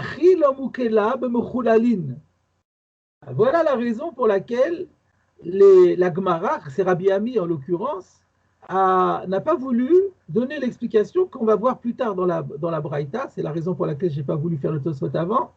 Maintenant que nous l'avons vu la Braïta, donc Tosfot se pose la question, mais pour quelle raison Rabbi Ami n'a pas voulu expliquer la Mishnah tout simplement, c'est-à-dire dans le cas où les anneaux sont larges, lâches, spacieux et où il n'y a pas de problème de Khatsitsa, c'est tellement simple. Alors, réponse, voilà la raison, le Achi, pour cette raison, l'Omukela, on n'a pas placé Bemokhulalim dans un cas où il y a du jeu, depuis le départ,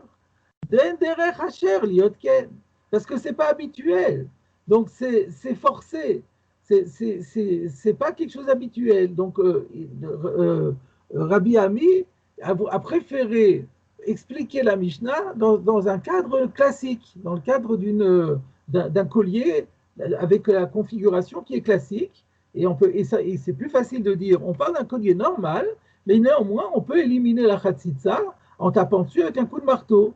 C'est moins forcé que de dire que la Mishnah parle d'un cas ultra particulier.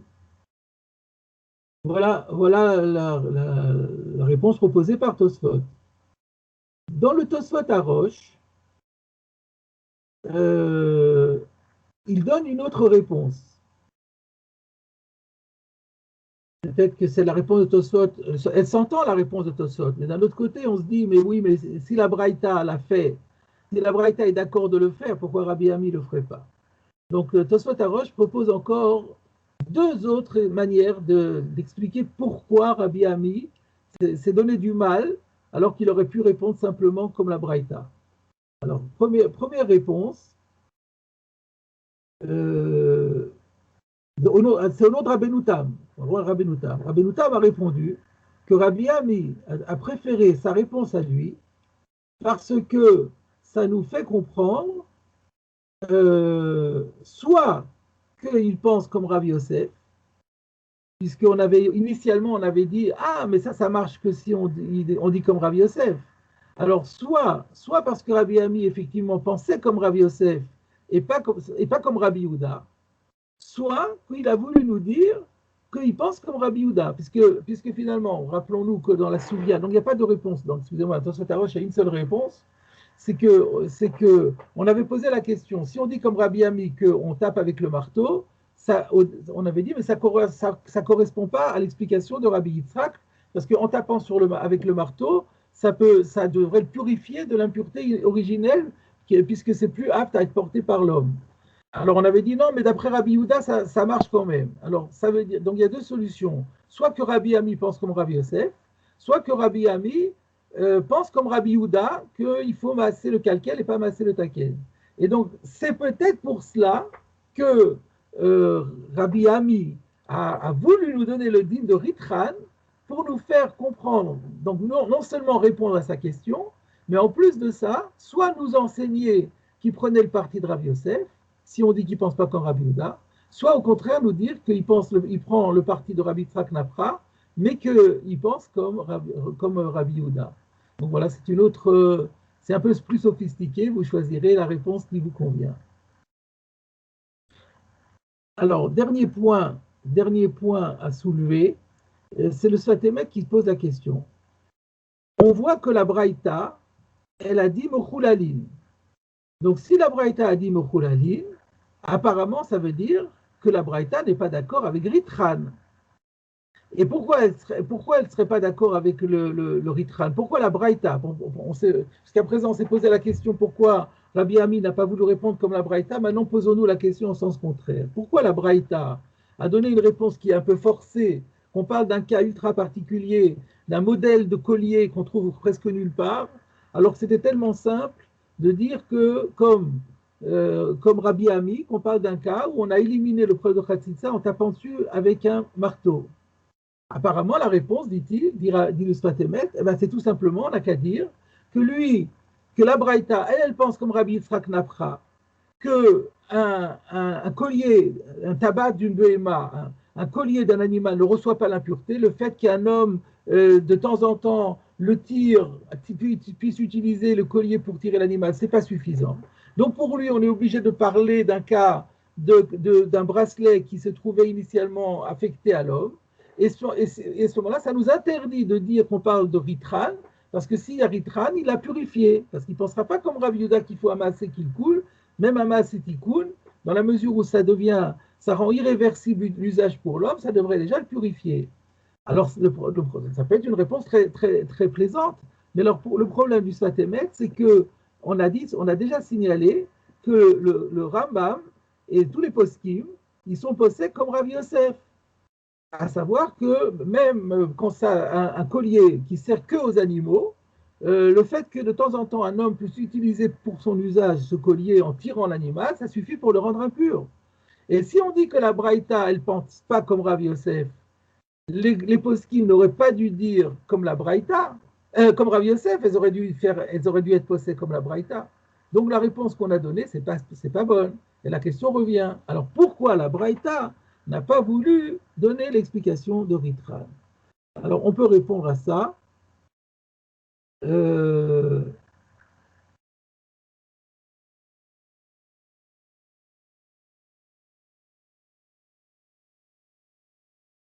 On peut répondre à ça. D'abord, c'est-à-dire, je crois que c'est le Sfat Emet lui-même qui a proposé une réponse de dire que le Ritva rapporte de Yeshomrim, qui dit que le din de Rav Yosef, c'est Drabanan.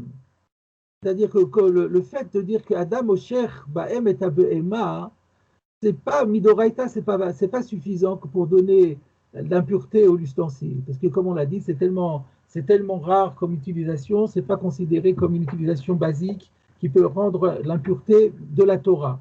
Mais ça serait valable comme une impureté de Rabbanan. Et alors, et le problème est que si on dit comme ça, alors qu'est-ce que, un instant, si on dit que c'est Drabanan, alors qu'est-ce que ça change? Ah oui, alors ça voudrait dire, alors la Braïta, en vérité la Braïta, elle est d'accord avec Rav Yosef, mais la Braïta n'a pas voulu donner le pshat de Ritran parce que ça ne marche que pour Rav Yosef, et dans ce cas-là, on ne parlerait que d'une Touma de Rabbanan. Et lui, il a voulu placer la Braïta dans un cas d'une Touma d'Oraïta. Alors c'est pour ça qu'il a préféré dire Vaïn Minoyada. Donc on avait dit, comment se fait-il qu'on fasse halakha comme Rav Yosef si la Braïta n'a pas voulu faire halakha comme Rav Yosef? Réponse, c'est pas que la halakha ne veut pas faire halakha comme Rav Yosef, mais la Braïta n'a pas voulu dire comme Rav Yosef parce que le din de Rav Yosef est un din de Rabban, Touma de Rabbanan, et puis, alors que la Braïta préférait pouvoir placer la Mishnah dans un cas de Touma normal, donc une Touma d'Oraïta. Ça, c'était une tentative de réponse. Mais en fait, cette réponse ne marche pas parce qu'il y a une règle que si quelque chose est tamé que midrabanan, alors on ne peut pas lui faire de haza'a. On ne peut pas le purifier par la haza'a, par l'aspersion. Si c'est une Touma drabanan qui a été contractée au contact d'un mort, on ne peut pas le purifier par la haza'a. Pourquoi? Parce que les chachamim ont craint que si on lui fait une haza'a, les gens vont croire que c'est une Touma d'Oraïta. Et si c'est une Touma d'Oraïta, si ça touche les Trouma et Kochim, ça va rendre Trouma et Kochim interdits. Or, les chachamim n'ont pas voulu que ça rende des sacrifices impropres. Donc, c'est trop dangereux. Et donc, on ne fait pas de haza'a. Or, notre Mishnah, elle parle de haza'a. Donc, on ne peut pas. Donc, finalement, c'était une jolie réponse, mais la réponse ne colle pas. Parce que le Ritva lui-même, il a cité ces Yeshomrim, et il les réfute en disant, mais c'est pas possible. On ne peut pas dire que Rav Yosef, quand il parle d'une Touma, elle est une Touma de Rabbanan. Si c'était une Touma de Rabbanan, alors on ne pourrait pas faire Haza'a. Alors la question revient. Alors comment se fait-il qu'on soit possédé comme Rav Yosef, alors que la Braïta n'a pas voulu répondre Ritran, donc Mashma qu'elle ne pense pas comme Rav Yosef? Réponse qu'on peut répondre très simplement, et je crois que c'est le Sfat Emet lui-même qui répond, en disant que, en vérité, Rav Yosef, il est tout à fait d'accord que notre Mishnah parle d'un cas de Baïn Minoï Bene Adam, parce que la Mishnah parle dans tous les cas.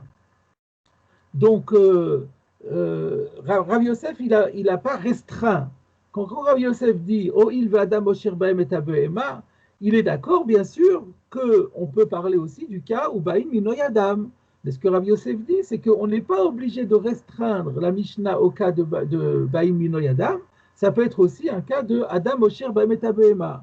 Donc, la Braïta, elle est d'accord avec la réponse de Ritran, mais la réponse de Ritran ne collera pas dans un cas de Baïm Minoyadam.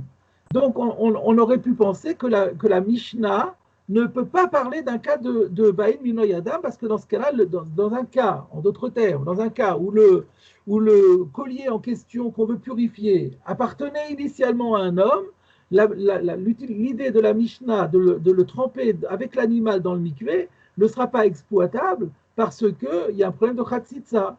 Alors la Braïta vient dire, non, c'est vrai, mais il y a quand même des cas où ça marchera, c'est dans des cas où c'est plus élargi. Donc en fait, on peut récuser le postulat de la question en disant que quand la Braïta dit Mochulalin, c'est pas pour exclure Ritran, mais ça donne aussi une autre solution. C'est que si on veut parler de Noyadam, alors là, on trouvera une solution dans Mochulalin. Sinon, on peut dire Ritran. Donc voilà finalement la conclusion, c'est-à-dire qu'il n'y a pas de débat dans tout ça. Bon, finalement, Rabbi Yitzhak Nafra et Rav Yosef sont d'accord. Et peut-être même Rabbi Yitzhak Nafra, lui, il a dit on peut parler, le plus simple, c'est de parler dans ce cas-là. Et Rav Yosef dit non, il y a quand même un débat. Entre Rabbi Yitzhak Nafra, c'est sûr qu'il y a un débat. Parce que si lui, il a dit Bain Mino Yadam, c'est qu'il ne pense pas qu'on parle d'un cas qu'on puisse parler d'un cas de Noï Behema. Et là, sur ce plan-là, la lacha est comme Rav Yosef. Mais par contre, la baraïta, elle peut s'expliquer d'après tout le monde, et pas seulement d'après Rav Yosef, elle peut aussi être plutôt pas seulement comme Rabbi Yitzhak Nafra, on peut considérer qu'elle est d'accord aussi avec Rav Yosef et qu'elle a donné une autre solution encore. Voilà. Donc nous avons terminé, à ce stade, nous avons terminé le commentaire sur notre Mishnah. Et donc on s'étonne un petit peu que la Gemara passe à autre chose, mais on va voir dans la suite qu'elle passe à autre chose parce que ça va nous amener à retrouver un élément qui a déjà été cité précédemment. Donc nous reprenons la Gemara. Sha'al Talmid Echad Migalila Elion et Rabbi Eliezer. Alors c'est assez curieux parce que c'est visiblement un texte tanaïtique, et en général les textes tanaïtiques sont introduits par Tanya, Tana, et là il n'y a pas.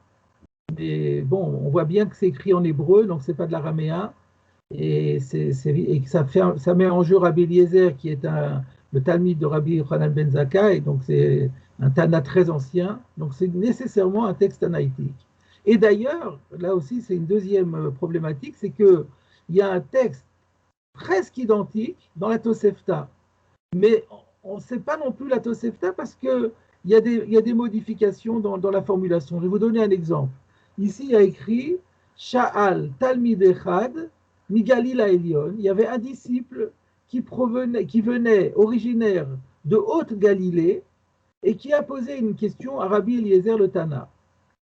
Et dans la Tosefta, c'est écrit comme ça Amar Talmid Echad, donc pas Sha'al mais Amar, un Talmid Mi-Talmidei Galila Elion, qui faisait partie des disciples de Haute-Galilée.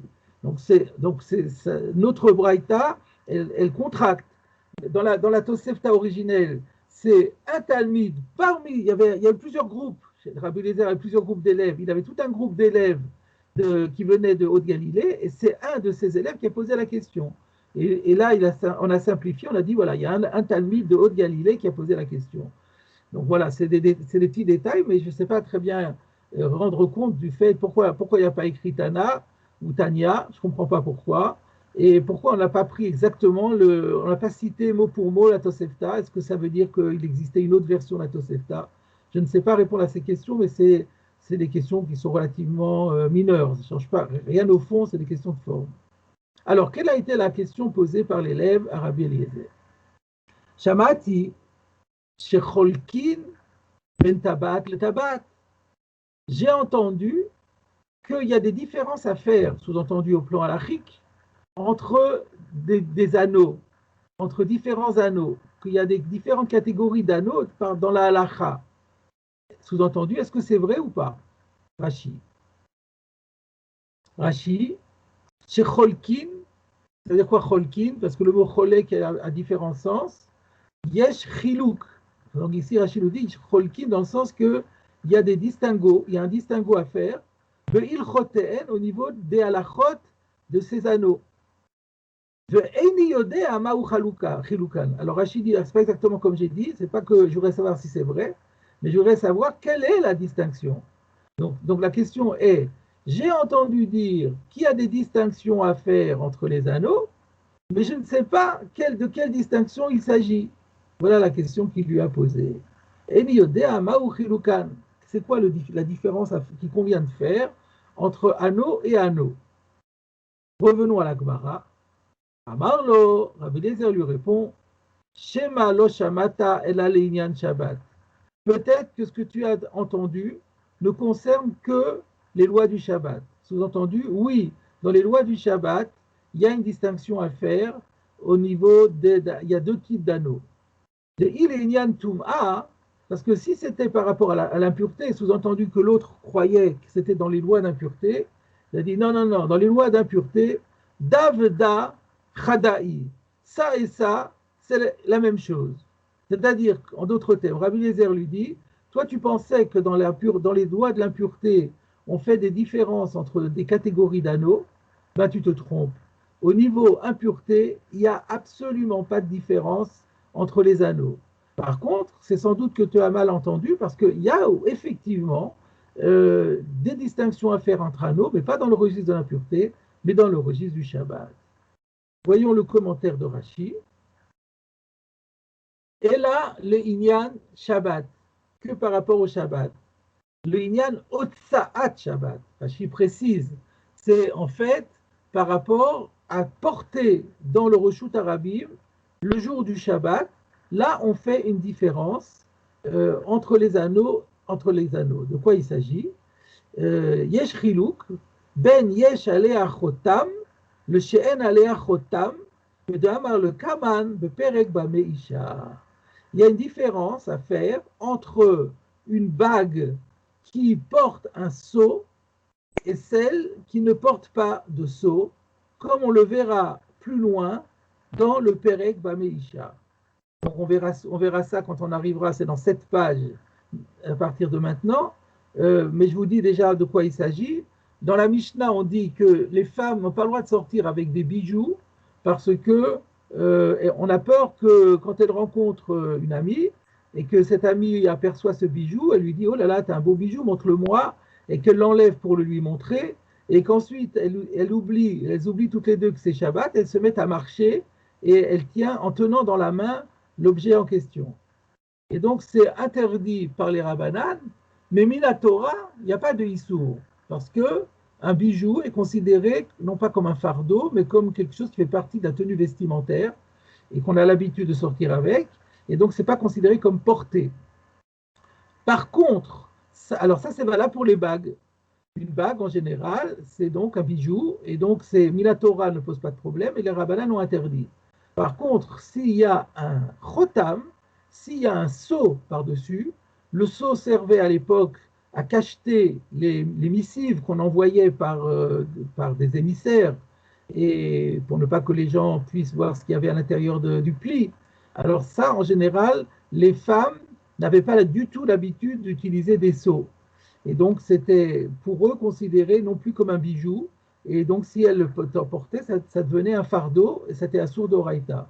Donc, s'il n'y a pas de chotam, c'est assour mitrabanan. S'il y a un chotam, c'est assour d'oraïta. Voilà ce que l'on verra dans Bamei Isha. Et donc c'est à ça que fait allusion Rabbi Eliezer, selon Rashi, en disant ce que tu as entendu, c'est par rapport au Shabbat. Effectivement, quand tu diras les Ilchot Shabbat et que tu verras Bamei Isha Yotza, tu verras qu'on parle de deux sortes de bagues. On fera la différence entre la bague qui n'a pas de sceau et qui est considérée comme un bijou, il n'y a pas d'interdit thoraïque, et la bague avec un sceau pour une femme, qui est considérée comme un fardeau et il y a un interdit thoraïque. Par contre, pour l'impureté, il n'y a pas du tout de problème. Rashi suivant, Davda achati, kol tabaot din echad lahem. Ça, donc Davda achati, nous on avait Davda chadaï, c'est pareil. Ça et ça, c'est la même chose. En d'autres termes, tous les anneaux où tous les bagues ont exactement le même statut par rapport à l'impureté. L'Agmara, on revient à l'Agmara, et l'Agmara s'étonne. Ou le Inyan Tum'a Davda Achati, quoi vraiment, au sujet de l'impureté, tous les anneaux ont le même statut, Vatnan, mais pourtant, on a étudié une Mishnah qui a dit Taba'at Adam Tme'a, que l'anneau qui est porté par les personnes humaines, c'est considéré comme un bijou et donc un ustensile qui reçoit l'impureté, Tme'a, ça reçoit l'impureté. Le Taba'at Be'ema, mais par contre, l'anneau qui est destiné à l'animal, comme un collier, Bekelim, ou l'anneau qui est fixé sur des ustensiles, comme par exemple l'anneau qu'on met au manche d'une casserole pour pouvoir l'accrocher, ou Sha'ar Kol HaTabaot, et les autres catégories d'anneaux comme celles que l'on met aux portes, Teorot, elles sont pures. Donc tu vois bien qu'il y a des différences entre les anneaux au niveau de l'impureté. Et maintenant vous comprenez pourquoi on a parlé de cela ici, puisque cette Mishnah, c'est par elle qu'on a commencé l'étude, le dernier module qu'on a étudié à propos de Mazin, Bimkoman, Betovlan, Bimkoman.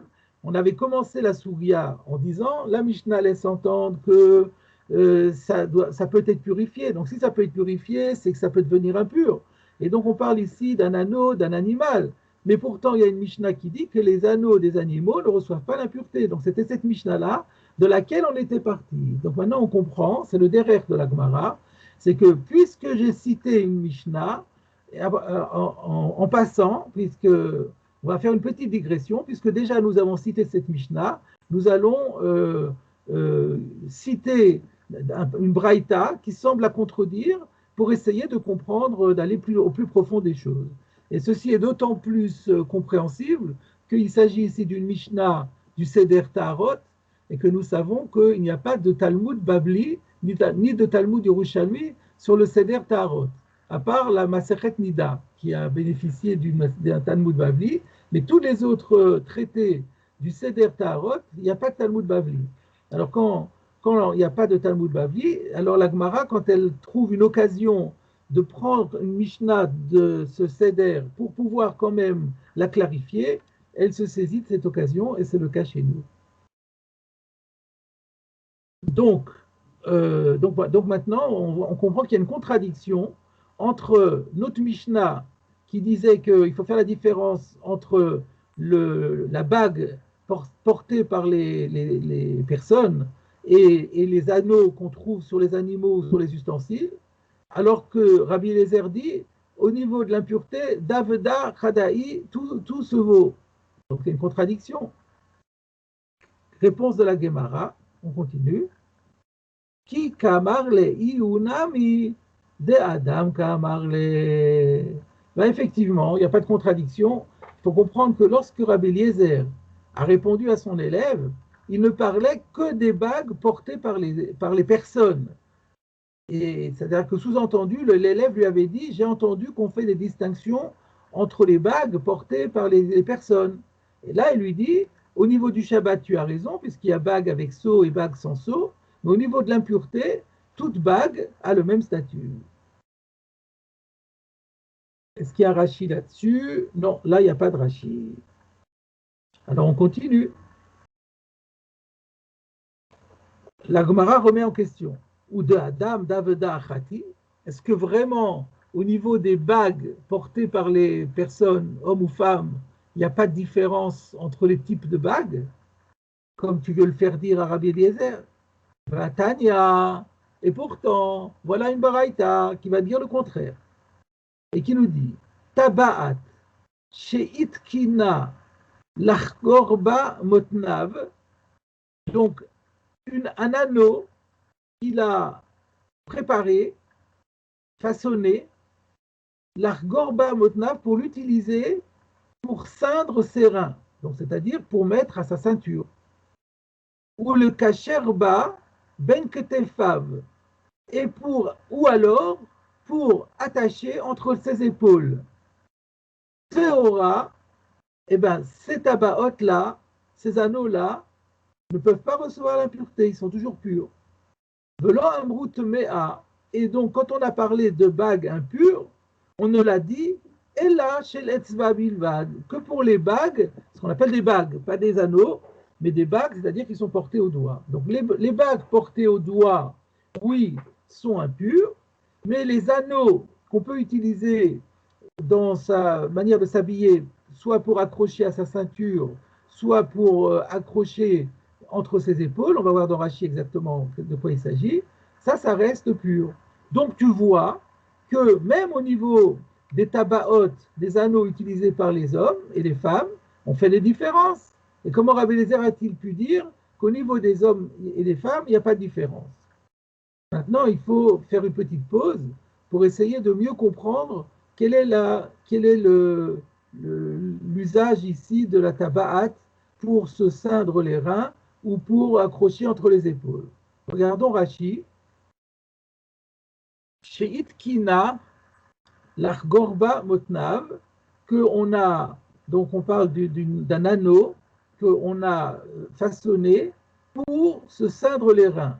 Ça veut dire quoi? Chez Kva'a Berosh Rotsua, il l'a fixé à l'extrémité d'une lanière, Va'asa'a, comme une boucle.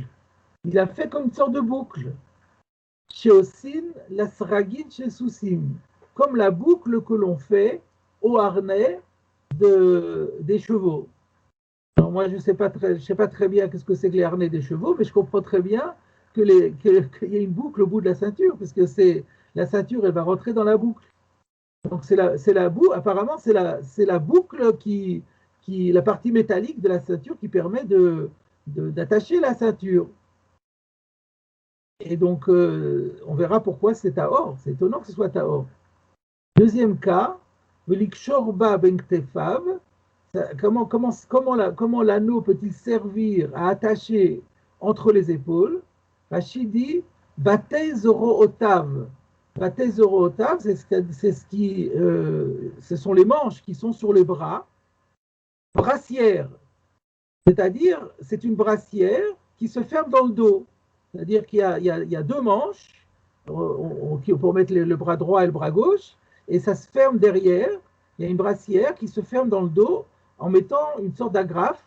C'est ça la boucle, qu'on accroche la boucle à chacune des deux extrémités, et comme ça, la brassière tient en place.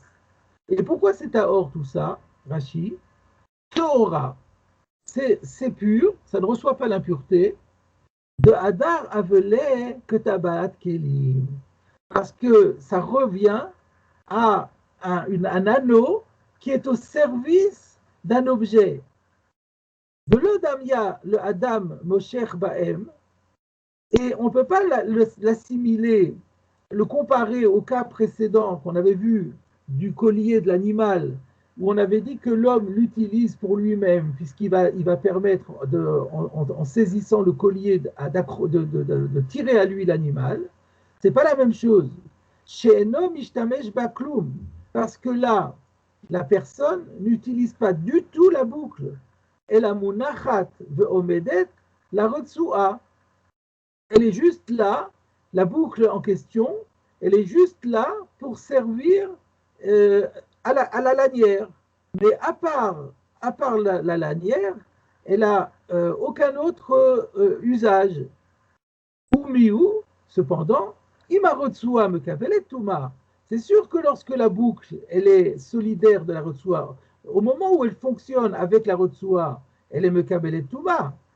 Aval, Imaya Notla, Umarzira, Ena me kapelet Touma la Atma. Mais si il l'enlève et ensuite il la remet, elle ne peut pas recevoir la Touma pour elle-même.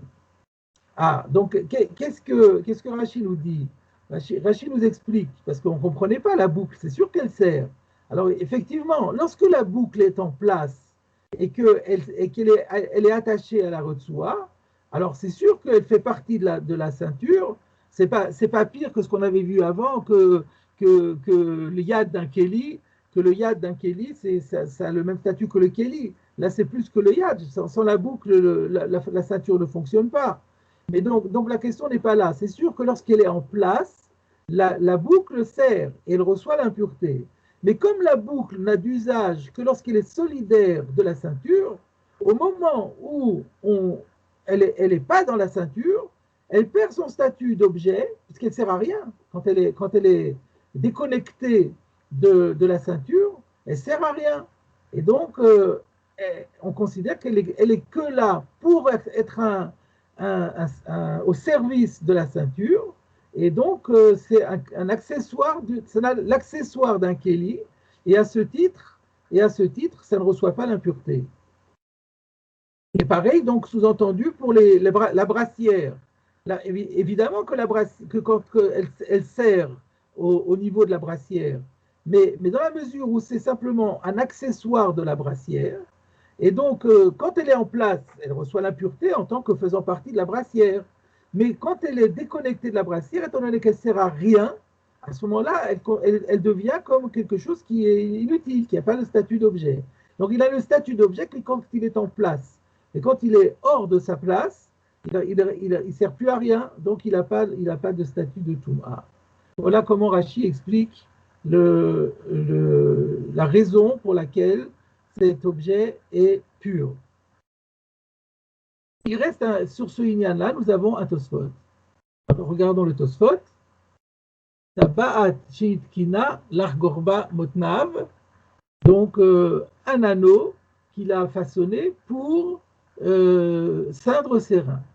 Mirelori, Hainu l'Argor Malbushav, She'en Rechavim, Ve'ogdam, Keneged Motnav, Betaba'at. Lori pense que l'anneau dont il est question ici pour se ceindre les reins, c'est en vérité un anneau qui sert à ceindre ses vêtements chez En qui sont trop amples, de Ogdam Keneged Motnav, et alors il les resserre à hauteur de ses reins. Donc s'il a par exemple, je sais pas, une tunique, sa tunique elle est trop ample, alors il veut la se resserrer à hauteur de ses reins, et donc à hauteur de ses reins, il les resserre betabaat avec une boucle que en cheperash bekuntras mikshorba ektefav, et un peu comme Rashi a expliqué que par rapport à la brassière où l'anneau sert à serrer la brassière. En d'autres termes, Tosfot n'est pas d'accord avec Rashi. Il dit, je ne suis pas d'accord de dire que la boucle de la ceinture ne reçoit pas l'impureté. Donc, il ne s'agit pas ici d'une boucle de ceinture. La boucle de ceinture recevra l'impureté. Mais ce dont je suis d'accord qu'elle ne reçoit pas l'impureté, c'est une sorte d'agrafe, comme pour la brassière. Là aussi, on parle d'une agrafe que l'on met dans les vêtements à hauteur de la ceinture, parce que ça, oui, ça, je suis d'accord que c'est considéré comme un accessoire de l'accessoire, et donc ça ne reçoit pas l'impureté. Ça reçoit l'impureté quand il est en place avec le vêtement, mais pas quand il est déconnecté. Par contre, la boucle de la ceinture, elle recevra l'impureté de toute façon. On n'est pas d'accord avec le pshat de Rashi. Et là se pose la question, mais comment ça se fait? Pourquoi Tosfot n'est pas d'accord avec Rashi? Pourtant, la boucle, quand elle est déconnectée de la ceinture, elle ne sert à rien. Donc Rashi avait raison de dire qu'elle n'est pas Mekabel Touma. C'est une question sur laquelle je vous laisse réfléchir jusqu'à la prochaine fois, lorsqu'on va se retrouver pour une prochaine étude.